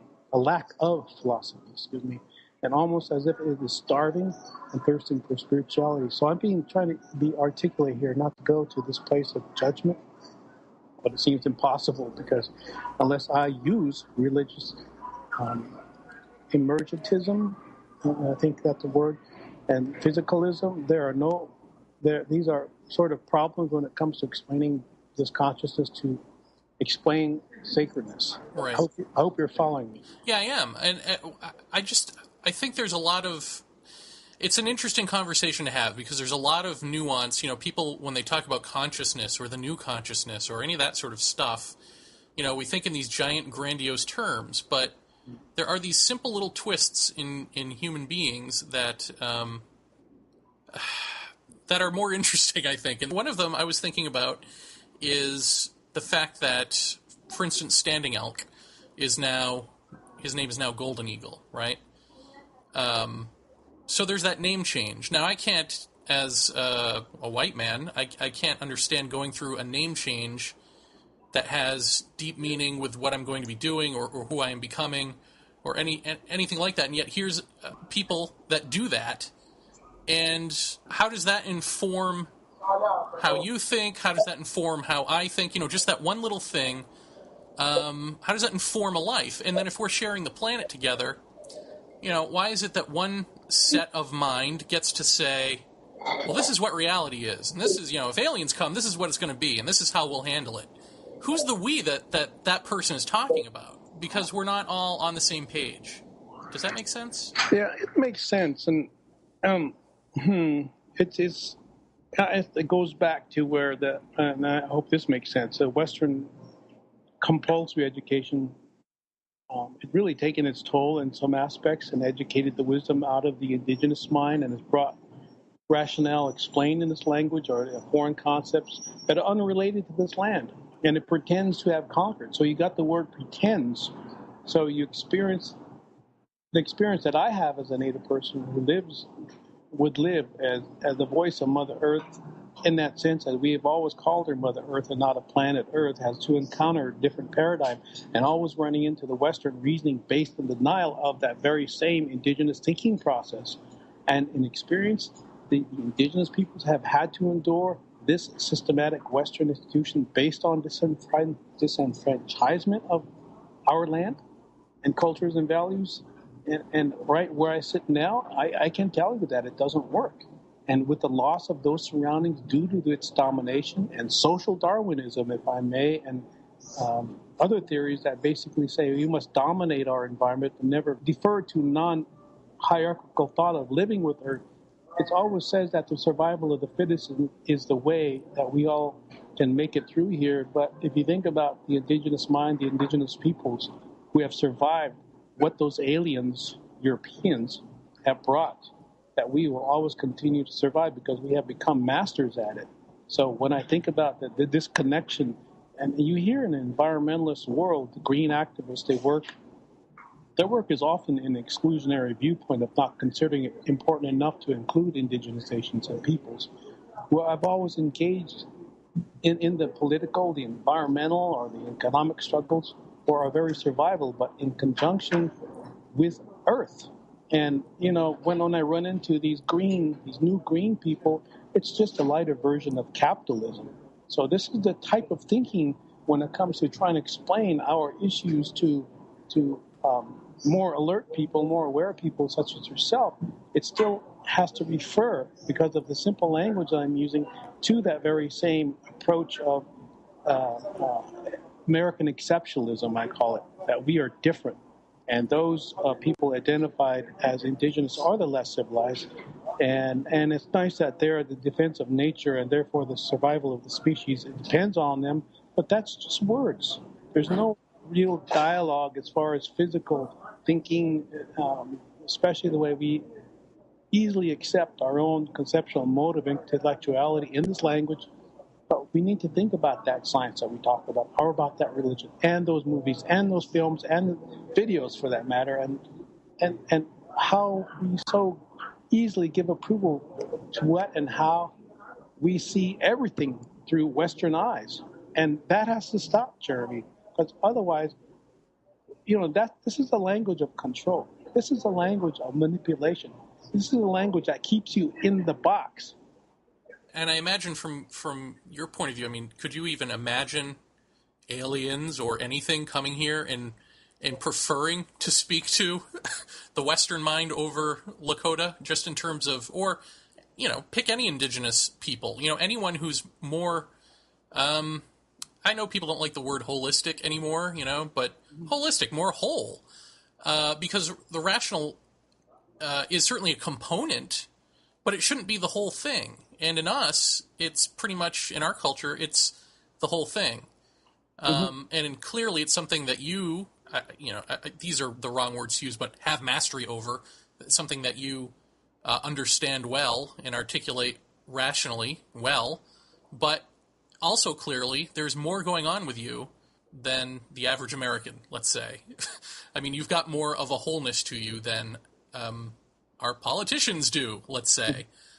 So I just want listeners to think about that for a minute. If the people in the minority in this country are the ones that have the better voice, that have the more whole voice, would aliens or would anyone come here and want to speak to what is essentially mental illness with the rational mind that has so dominated everything? I just don't see that as happening. And yet, to say that out loud is to either be suffer from liberal guilt or to, somehow hate people. I don't know. You know what I mean? It's like all of that backlash will occur because I just said those words. And yet, yeah, I think it's just true. It's like you've got something that is whole on the one hand, or more wholer, and you've got something that is partial and that is mentally ill and that is destroying the earth.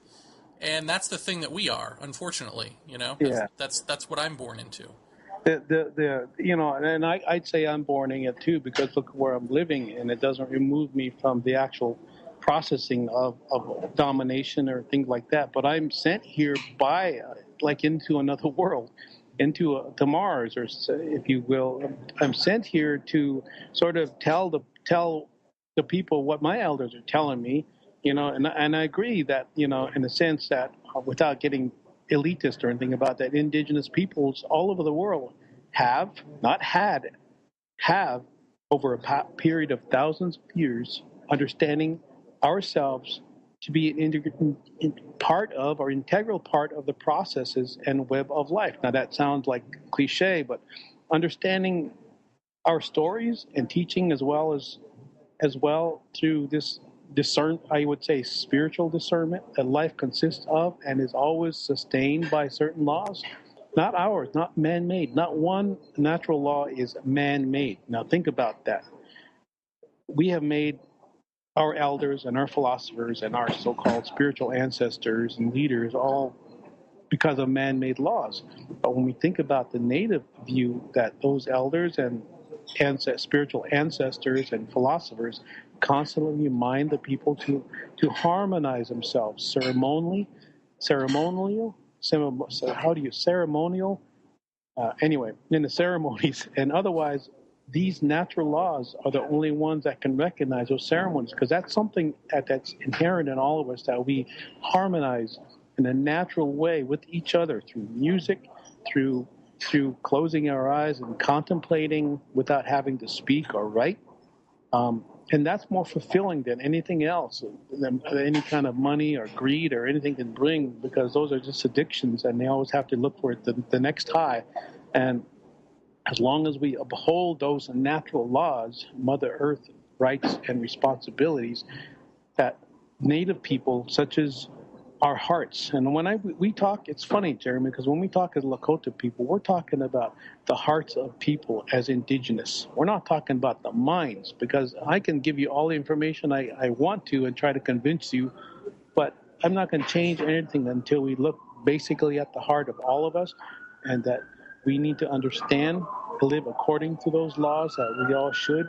And I think somewhere in all of us, it's inherent to, but now has been made virtually impossible, in a sense, because of the word I'm using, that these natural laws that Native people have been abiding by have been outlawed by that very same dominating society.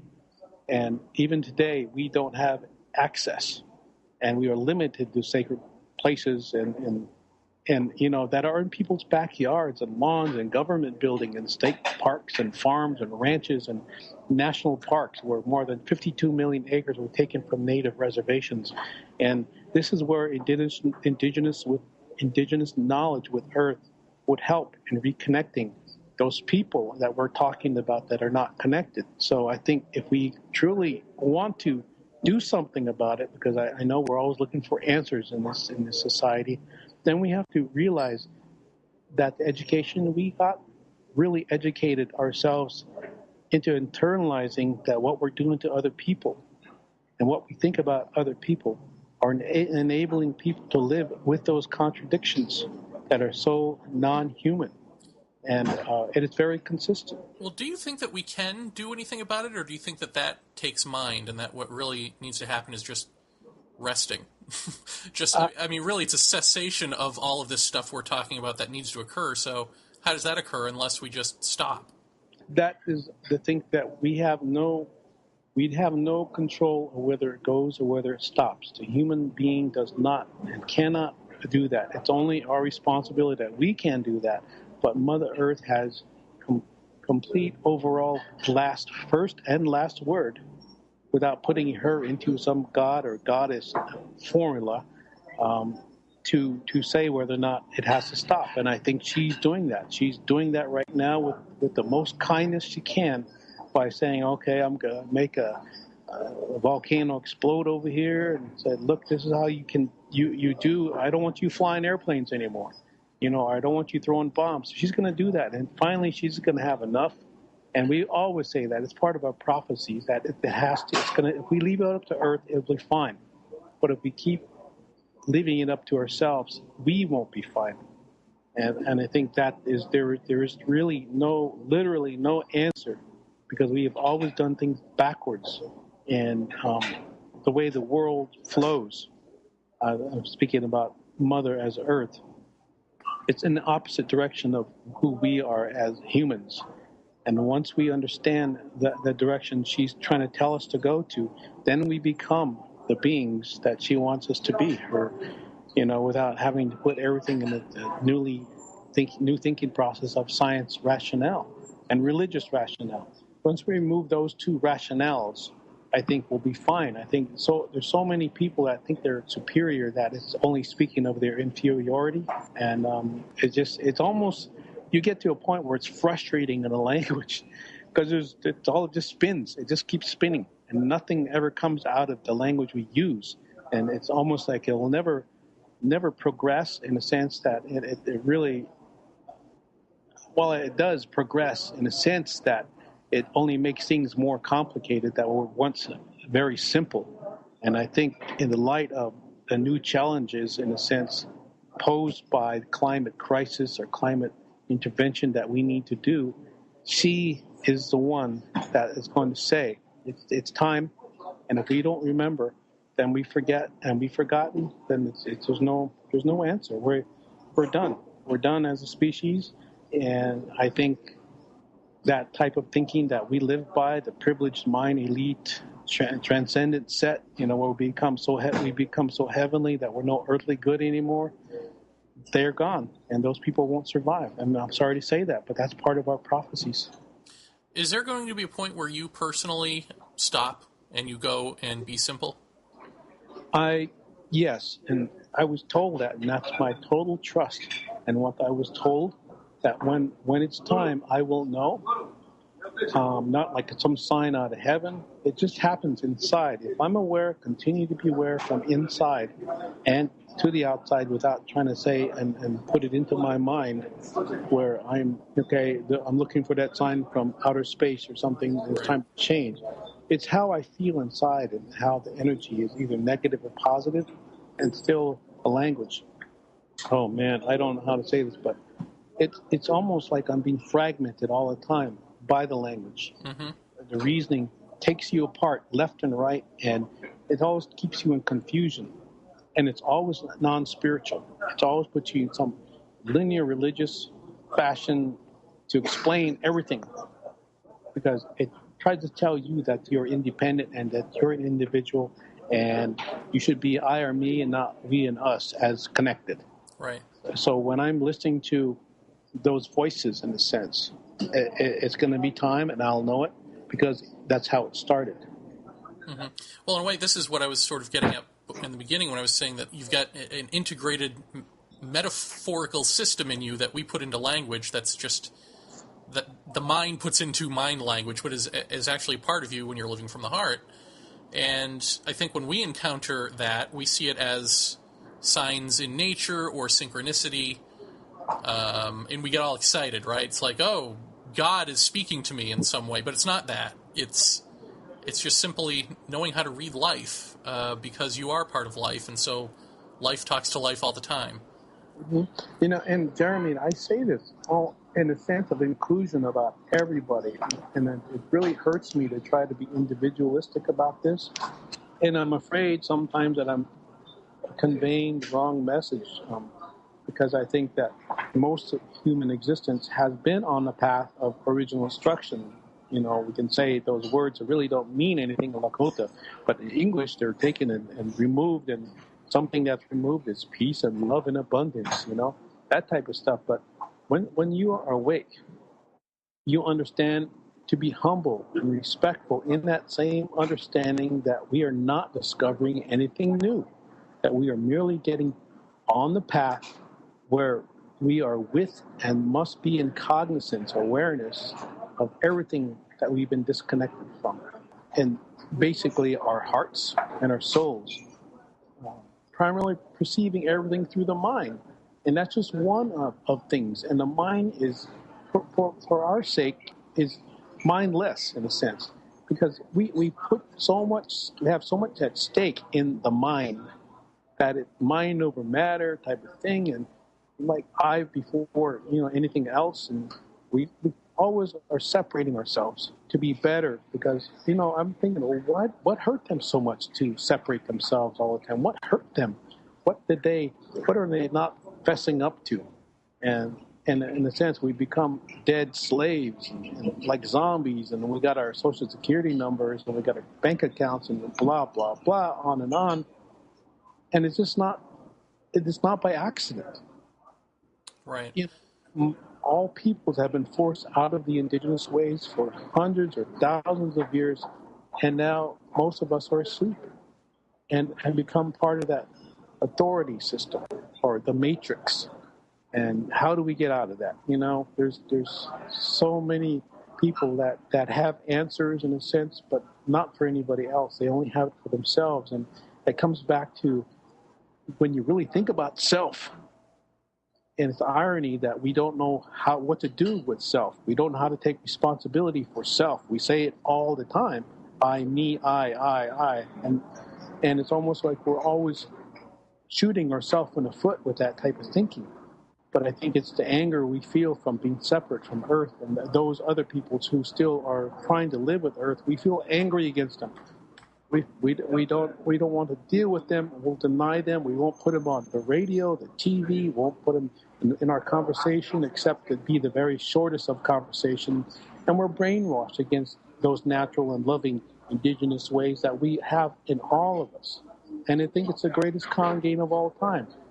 Yeah, well, I wonder if it's not, I think we both say basically the same thing in different words, which we're talking about being versus doing, and in being is all doing, but try telling that to a doer. I mean, the doer, just in saying I am me, is setting themselves up as this individual thing, autonomous, cut off from the world, trying to control, all of that. I mean, all of that stuff springs from just that original thing of saying, I am. But it's the brain saying I am. It's not the I amness that is, the thing that we are all a part of, if that makes sense. So I don't know. It's this weird thing if we're constantly running around in circles trying to look for this fulfillment that is there when you stop running around in circles looking for it. And I think that's when you end up back at heart, out of mind. But I think that's so much. I don't know. For some reason, I mean, people have known this for thousands of years, and they just don't. It doesn't sink in other than as like a logical exercise to say, well, that sounds true, but nobody actually ever does it.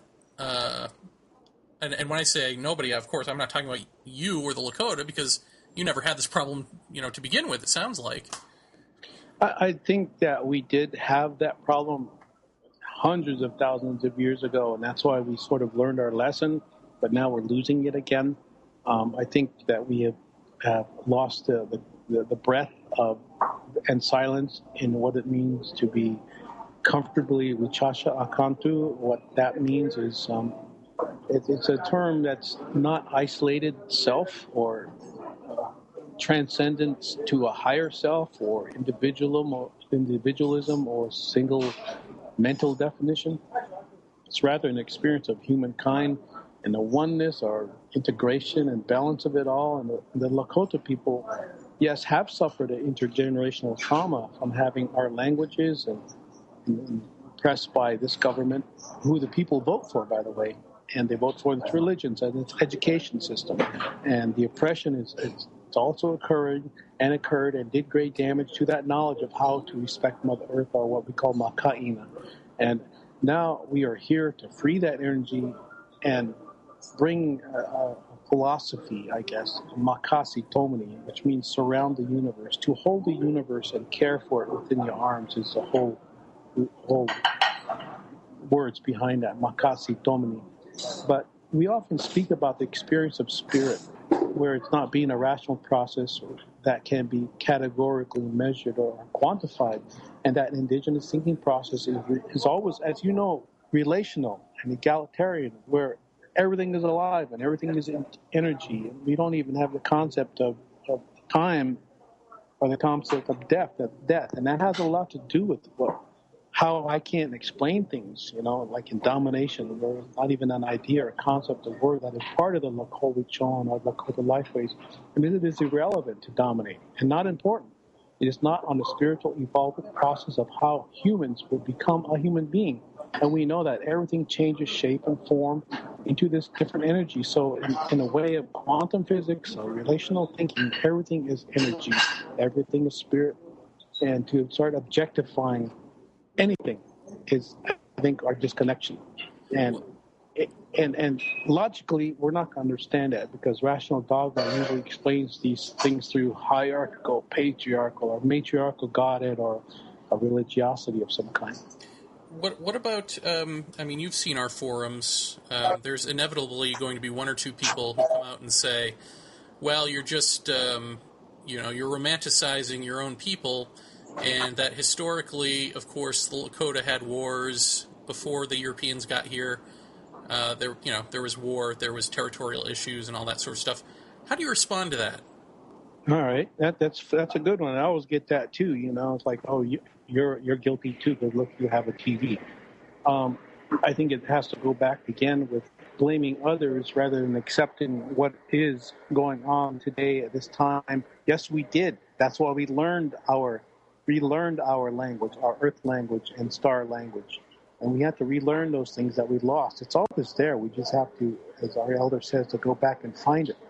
When one wants to point out, the Lakota are just as guilty or just as bad as we are, then fine. Include us. Maybe that's how we have to do. We have to include those bad Lakota people. But no, we never have romanticized ourselves. We don't want to do that. That, I think, is an American thing because Americans lack that in themselves, pride of being that, except for jingoism, and defeating an enemy or whatever. And that's where they lay it on the line. And that's nothing to do with energy. That's just energy. Well, it is, but it's misusing energy. And so when our elders understand these people who hurt and often say, well, look at those people. They're bad. Okay, so if we're bad, how come there are only 3 million of us left? What did we do to you that was so bad that you had to get rid of all of us? So, just the other day, there were 3 Black Hawk helicopters that landed on the Wounded Knee massacre site on May 1st.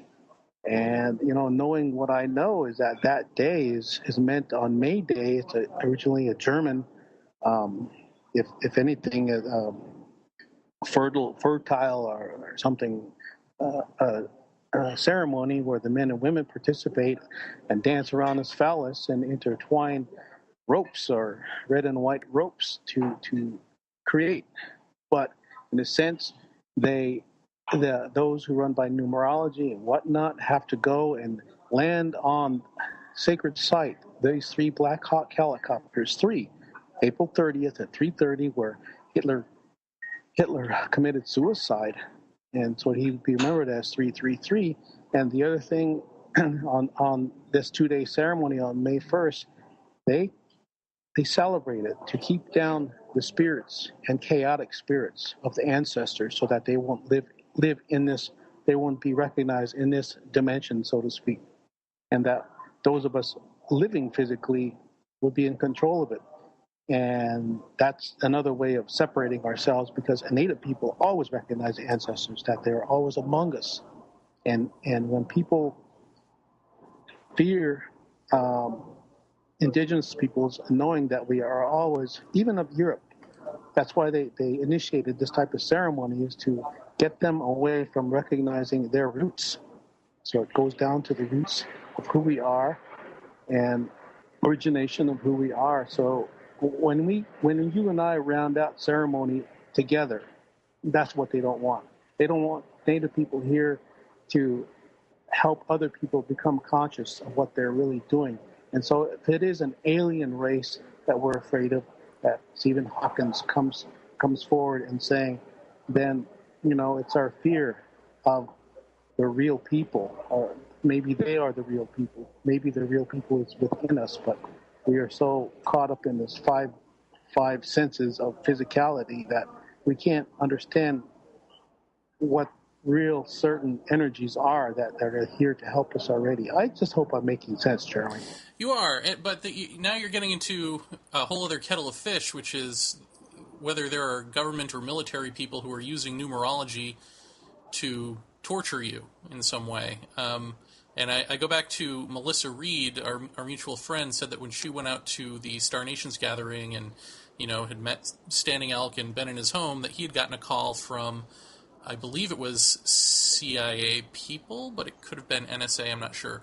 But he knew who they were. I mean, they were talking to him, and there are people who follow him and tail him. And I know that there are a lot of legal issues that the Lakota have had with the church, right? Even recently, as of now. Yeah. That I think are so completely off the radar of our media and our attention. I don't even know if this is something that can be summed up or talked about briefly. You tell me. I mean, what is this connection between white government and Native Americans and the church and Native Americans? What are they doing? What are they doing to you or with you? What is going on here? What is this relationship? Well, I think in its control or its mandate to control and dominate Earth, that's it's born out of the papal bulls, and even before that, what they did to the indigenous Europeans comes like at least 200 generations before what they did to us here and what they're still doing to us here, that the people after 200 generations or so, thousands of years ago, along with this mandate of thinking like religious people in dogmatic fashion where everybody else used to think, of course, with earth and those earth changes, and know that without thinking it's some kind of primitive way to practice energy in a proper way. But when it comes to Native people here, it's simple for us. It's a spiritual warfare because we are the ones connected with earth as much as we can be. We are connected with earth, and we understand that it is a being. We've always called her Mother Earth. We always understand its natural processes. When it comes to capitalism or democracy as it is, it's always about dominating, always telling everybody else how to be free.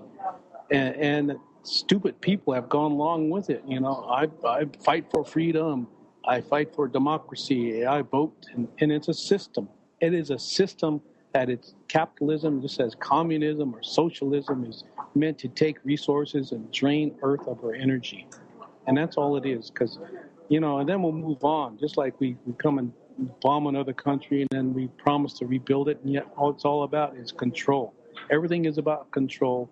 And when CIA, FBI, I don't think there's not one Native person who is involved politically and spiritually with who they are. This FBI, CIA is going to visit. It's going to happen, and it's always happened.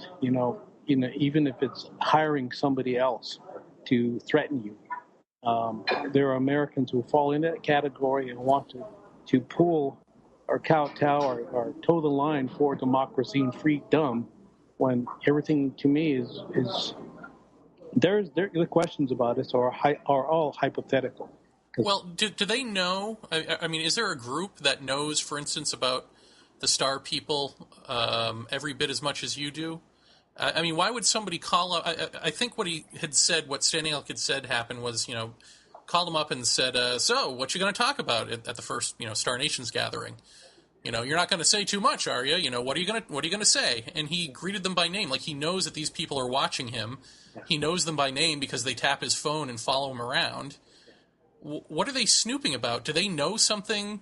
I mean, this gets into sort of the X-Files type stuff that Jeff and I try to avoid on the show, but maybe some of it's real. I don't know. I mean, do you know? What is that about? It's real.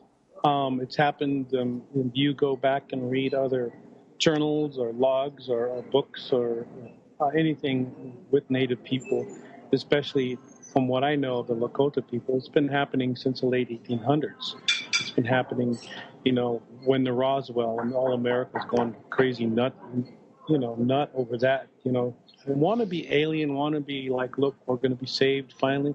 We're always looking for that salvation point mentality, because if Native people here help other people understand that the power is within them and not some religion or political system, then that's the real wake-up call that they are trying to avoid or help or trying to prevent all people from realizing that, there's no one who can have control of you, that you have personal sovereignty without having to have religion or politics. And they're telling you all the time, this is the way you must be, this is the way you must think in order to feel free.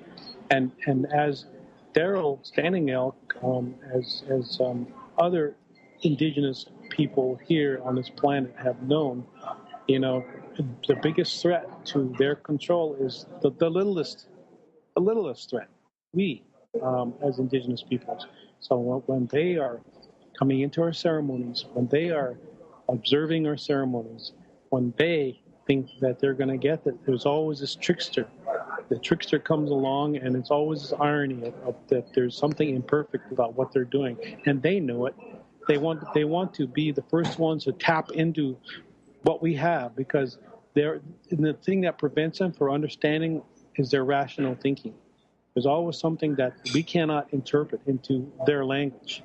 Even when they come to try to understand our language and they learn it very well, they have to take a lifetime to learn what we really mean, and then maybe they'll get it. But if they're going to come and observe us for a couple of weeks or tail us for years, It's not going to happen because of the way they think about who we are. And, geez, how come those Native peoples talk with these aliens? How come they know something that we don't? Oh, we're scared of them. We better tail them around because we're fearful that they really might take control and tell everybody else that the government at large is not in control after all. And I think that is the promise that we have. It's a covenant that we have with these so-called aliens. And even in physical modernity right now, let's make a wall. Let's keep those illegal aliens out because they don't belong in this country. Yeah, what is the truth of that at all? There's no truth at it at all. So it's all this illusion, and it's making shows like X-Files to make it seem like, oh, it's unattainable. So I think when you have less of colonial thinking, when you have less of rational thinking, I know it may be too hard for most people to even think about what I'm saying, but when you have less and we don't have to think so much, and you start feeling and moving about naturally with intuitive value, you understand what Standing Elk is talking about, because those FBI or those CIA or whoever they are never going to understand. Never, ever. Right. Because if you read the books, even take the books and go into what the FBI was talking about and trying to understand, they have no explanation. So I think that the sacredness is to keep people from understanding that sacredness and that good energy has no explanation. And that's uncontrollable. Those Indians are uncontrollable, so we'll put them into labels of wild, stupid, and casino rich, whatever. Anybody can be that. So I think Americans are becoming the new Indians. Well, why do you think you, as opposed to the Dalai Lama? I mean, the Dalai Lama doesn't have a red dot on his forehead from a gun off in a distance every time he makes a statement in America, but that was another thing that Melissa had mentioned about that first Star Nations gathering.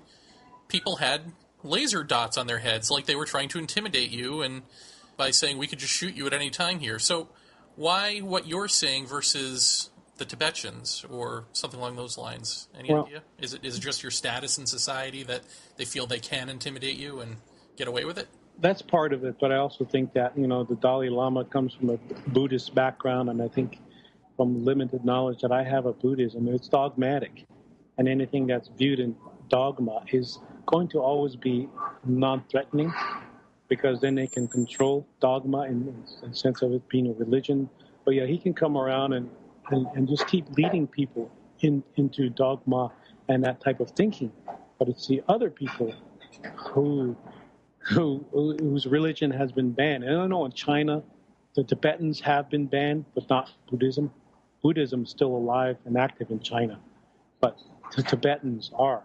Now, when I encountered the real Tibetans, and they are not so much into Buddhism, that they are indeed natural peoples and accepting and all that, but they're almost de-religionizing themselves, decolonizing themselves, de-rationalizing themselves, and becoming the people that they would want themselves to be in recognizing life non-religiously. So when here I am having trouble with English again, when the Dalai Lama takes a trip to the Andes Mountains, when he goes down there and people are asking him, why are you always coming to the Andes Mountains? And when he replies, because people say that I am the last Dalai Lama to be born, that there will never be another Dalai Lama. And he will acknowledge that. He said, that may be true.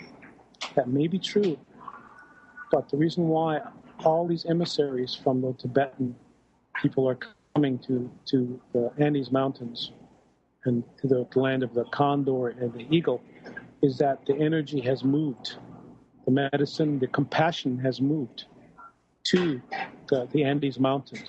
And this was years ago, probably a good 7 to 10 years, if not earlier, that he says that the next energy, the next Dalai Lama does not have to be a Dalai Lama, does not have to be Buddhist, does not even have to be Tibetan, does not have to be any religious religious figure, but that the next Dalai Lama is coming from the mountains somewhere in the Western world, and they think it comes from the Andes Mountains.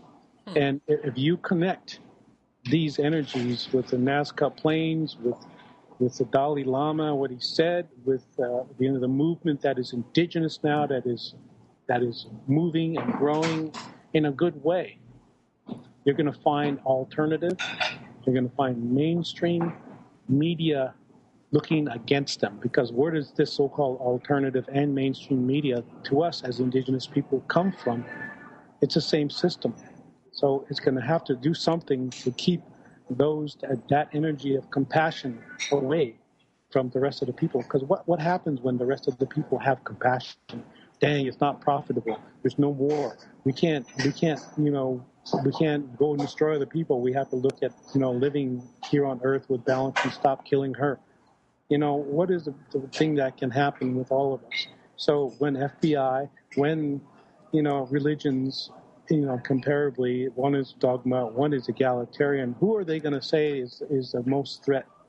When religion is accepted so well through Judeo-Christianism, through, Islam, to anything, it's dogmatic. It's always taking you away from the very source of life. Yet it has the poetry, and it's pretty and clever in saying that, no, it still includes us when it's not living that way. Wow. Well, we've certainly gone the hour, and thank you. But let me ask you, if I may, one more question. Just to tell us briefly, you spoke at the UN 2 weeks ago? Yeah. What happened? Tell us that story. Well, what were you speaking about, first of all? Yeah, okay.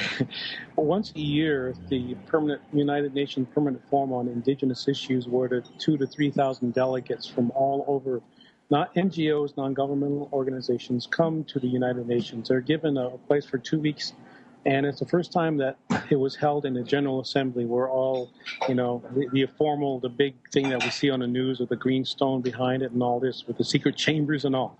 But this is where I begin the whole General Assembly and spoke and sang basically about a pride of the people, a pride of the nation, who we are as human beings has returned to the side of the world, if not all the planet, and that it's changed. We have a few years left, and many of us will not recognize the change within ourselves, outside of ourselves, that we depend too much on a foreign way of thinking and how to see that change. And so there will be slower for us to see that Mother Earth is really in crisis, and that we need to think in intervention urgency, intervention minds about what we need to do to stop what we are doing to Earth. And those people who are alive with spirit and mindful spirit will be able to help Mother Earth, because she's calling. If you're beating your Mother Earth up so bad, or someone was doing it to you, naturally you would want to step forward and start doing something, regardless if it took your life or not. At least you're trying to save or help, in those words, to help Earth, your mother, from dying. And I think the songs that I sung to open up the whole session said those things. Because after I said, and I, when you're up on stage, when you're up in front of thousands of people, you really feel like you're being connected and the words being fed through you. And I didn't have anything prepared. I went and said these words in respect of all peoples and all life on earth, that, this is the way we are now, and we need to become humble. We need to ensure that we can still be part of this life, rather than thinking that we are not in fear of death, rather than thinking we're living, thinking in death terms and fear terms. So please accept us, please respect us, and please know that we are humble, and that we are here now, and we have never gone any place, and that the rest of peoples understand who we are, because if they get rid of us, they too will surely die.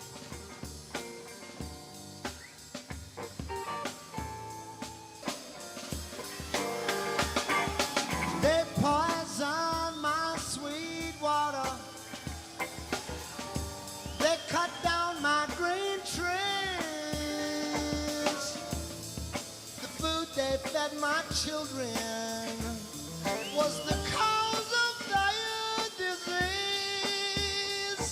My world is slowly falling down, and the air's not good to breathe.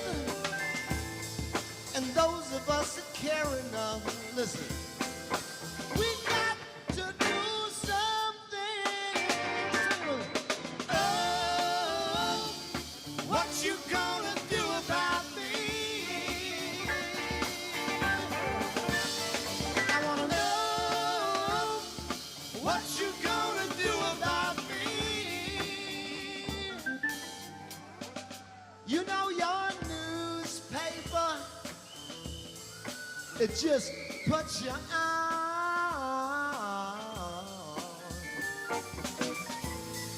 They don't never tell you the whole story. They just play the real issues down. Oh my God, I was wondering, could this be the end of all pride and glory? Oh, what you gonna do about me? Let me hear you. Oh, what you gonna do about me?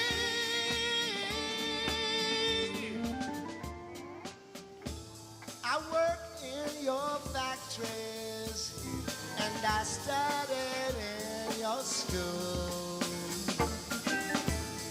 I was in the penitentiary, baby, and the military too. And I feel the future trembling as the word gets passed around. If you stand up for what you believe in, be prepared to get shot down. Oh, what you gonna do about me? Swing it with it, come on.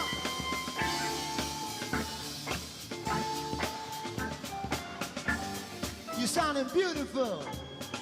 You know I feel like a stranger in the land where I was born, and I run like an outlaw, you know what I mean? And they keep me on the run. Run, run, run. And they keep on trying to bust me, baby. But I always take a stand. I believe the revolution must be mighty close at hand. Let me hear you sing the song, come on. Oh, what you gonna do about me? You sound like angels, a little stronger.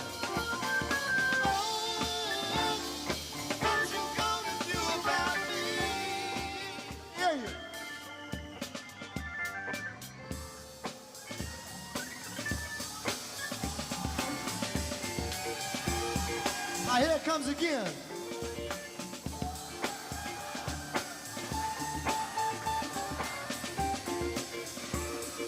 You know, I smoke good marijuana, babe, and I never did dig war.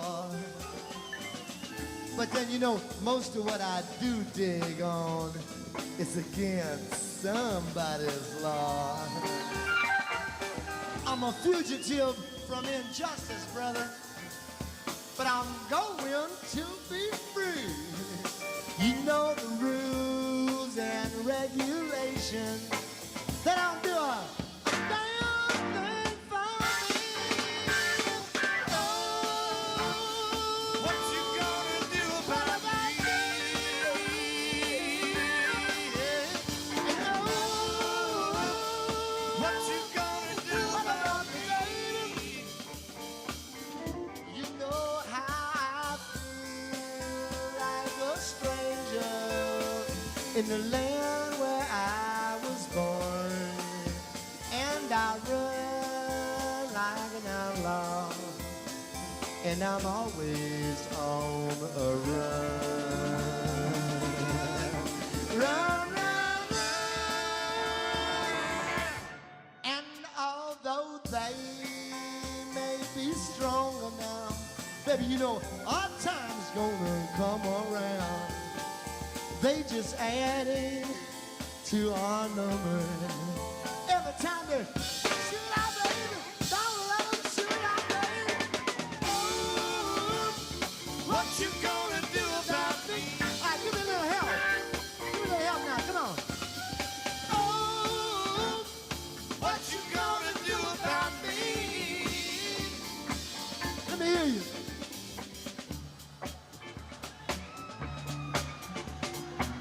Don't be afraid of it, just sing it right out.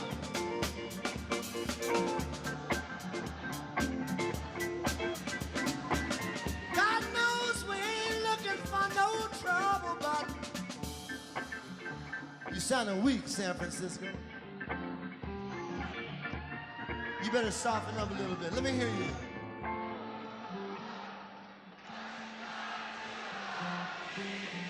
All right, now you're sounding good.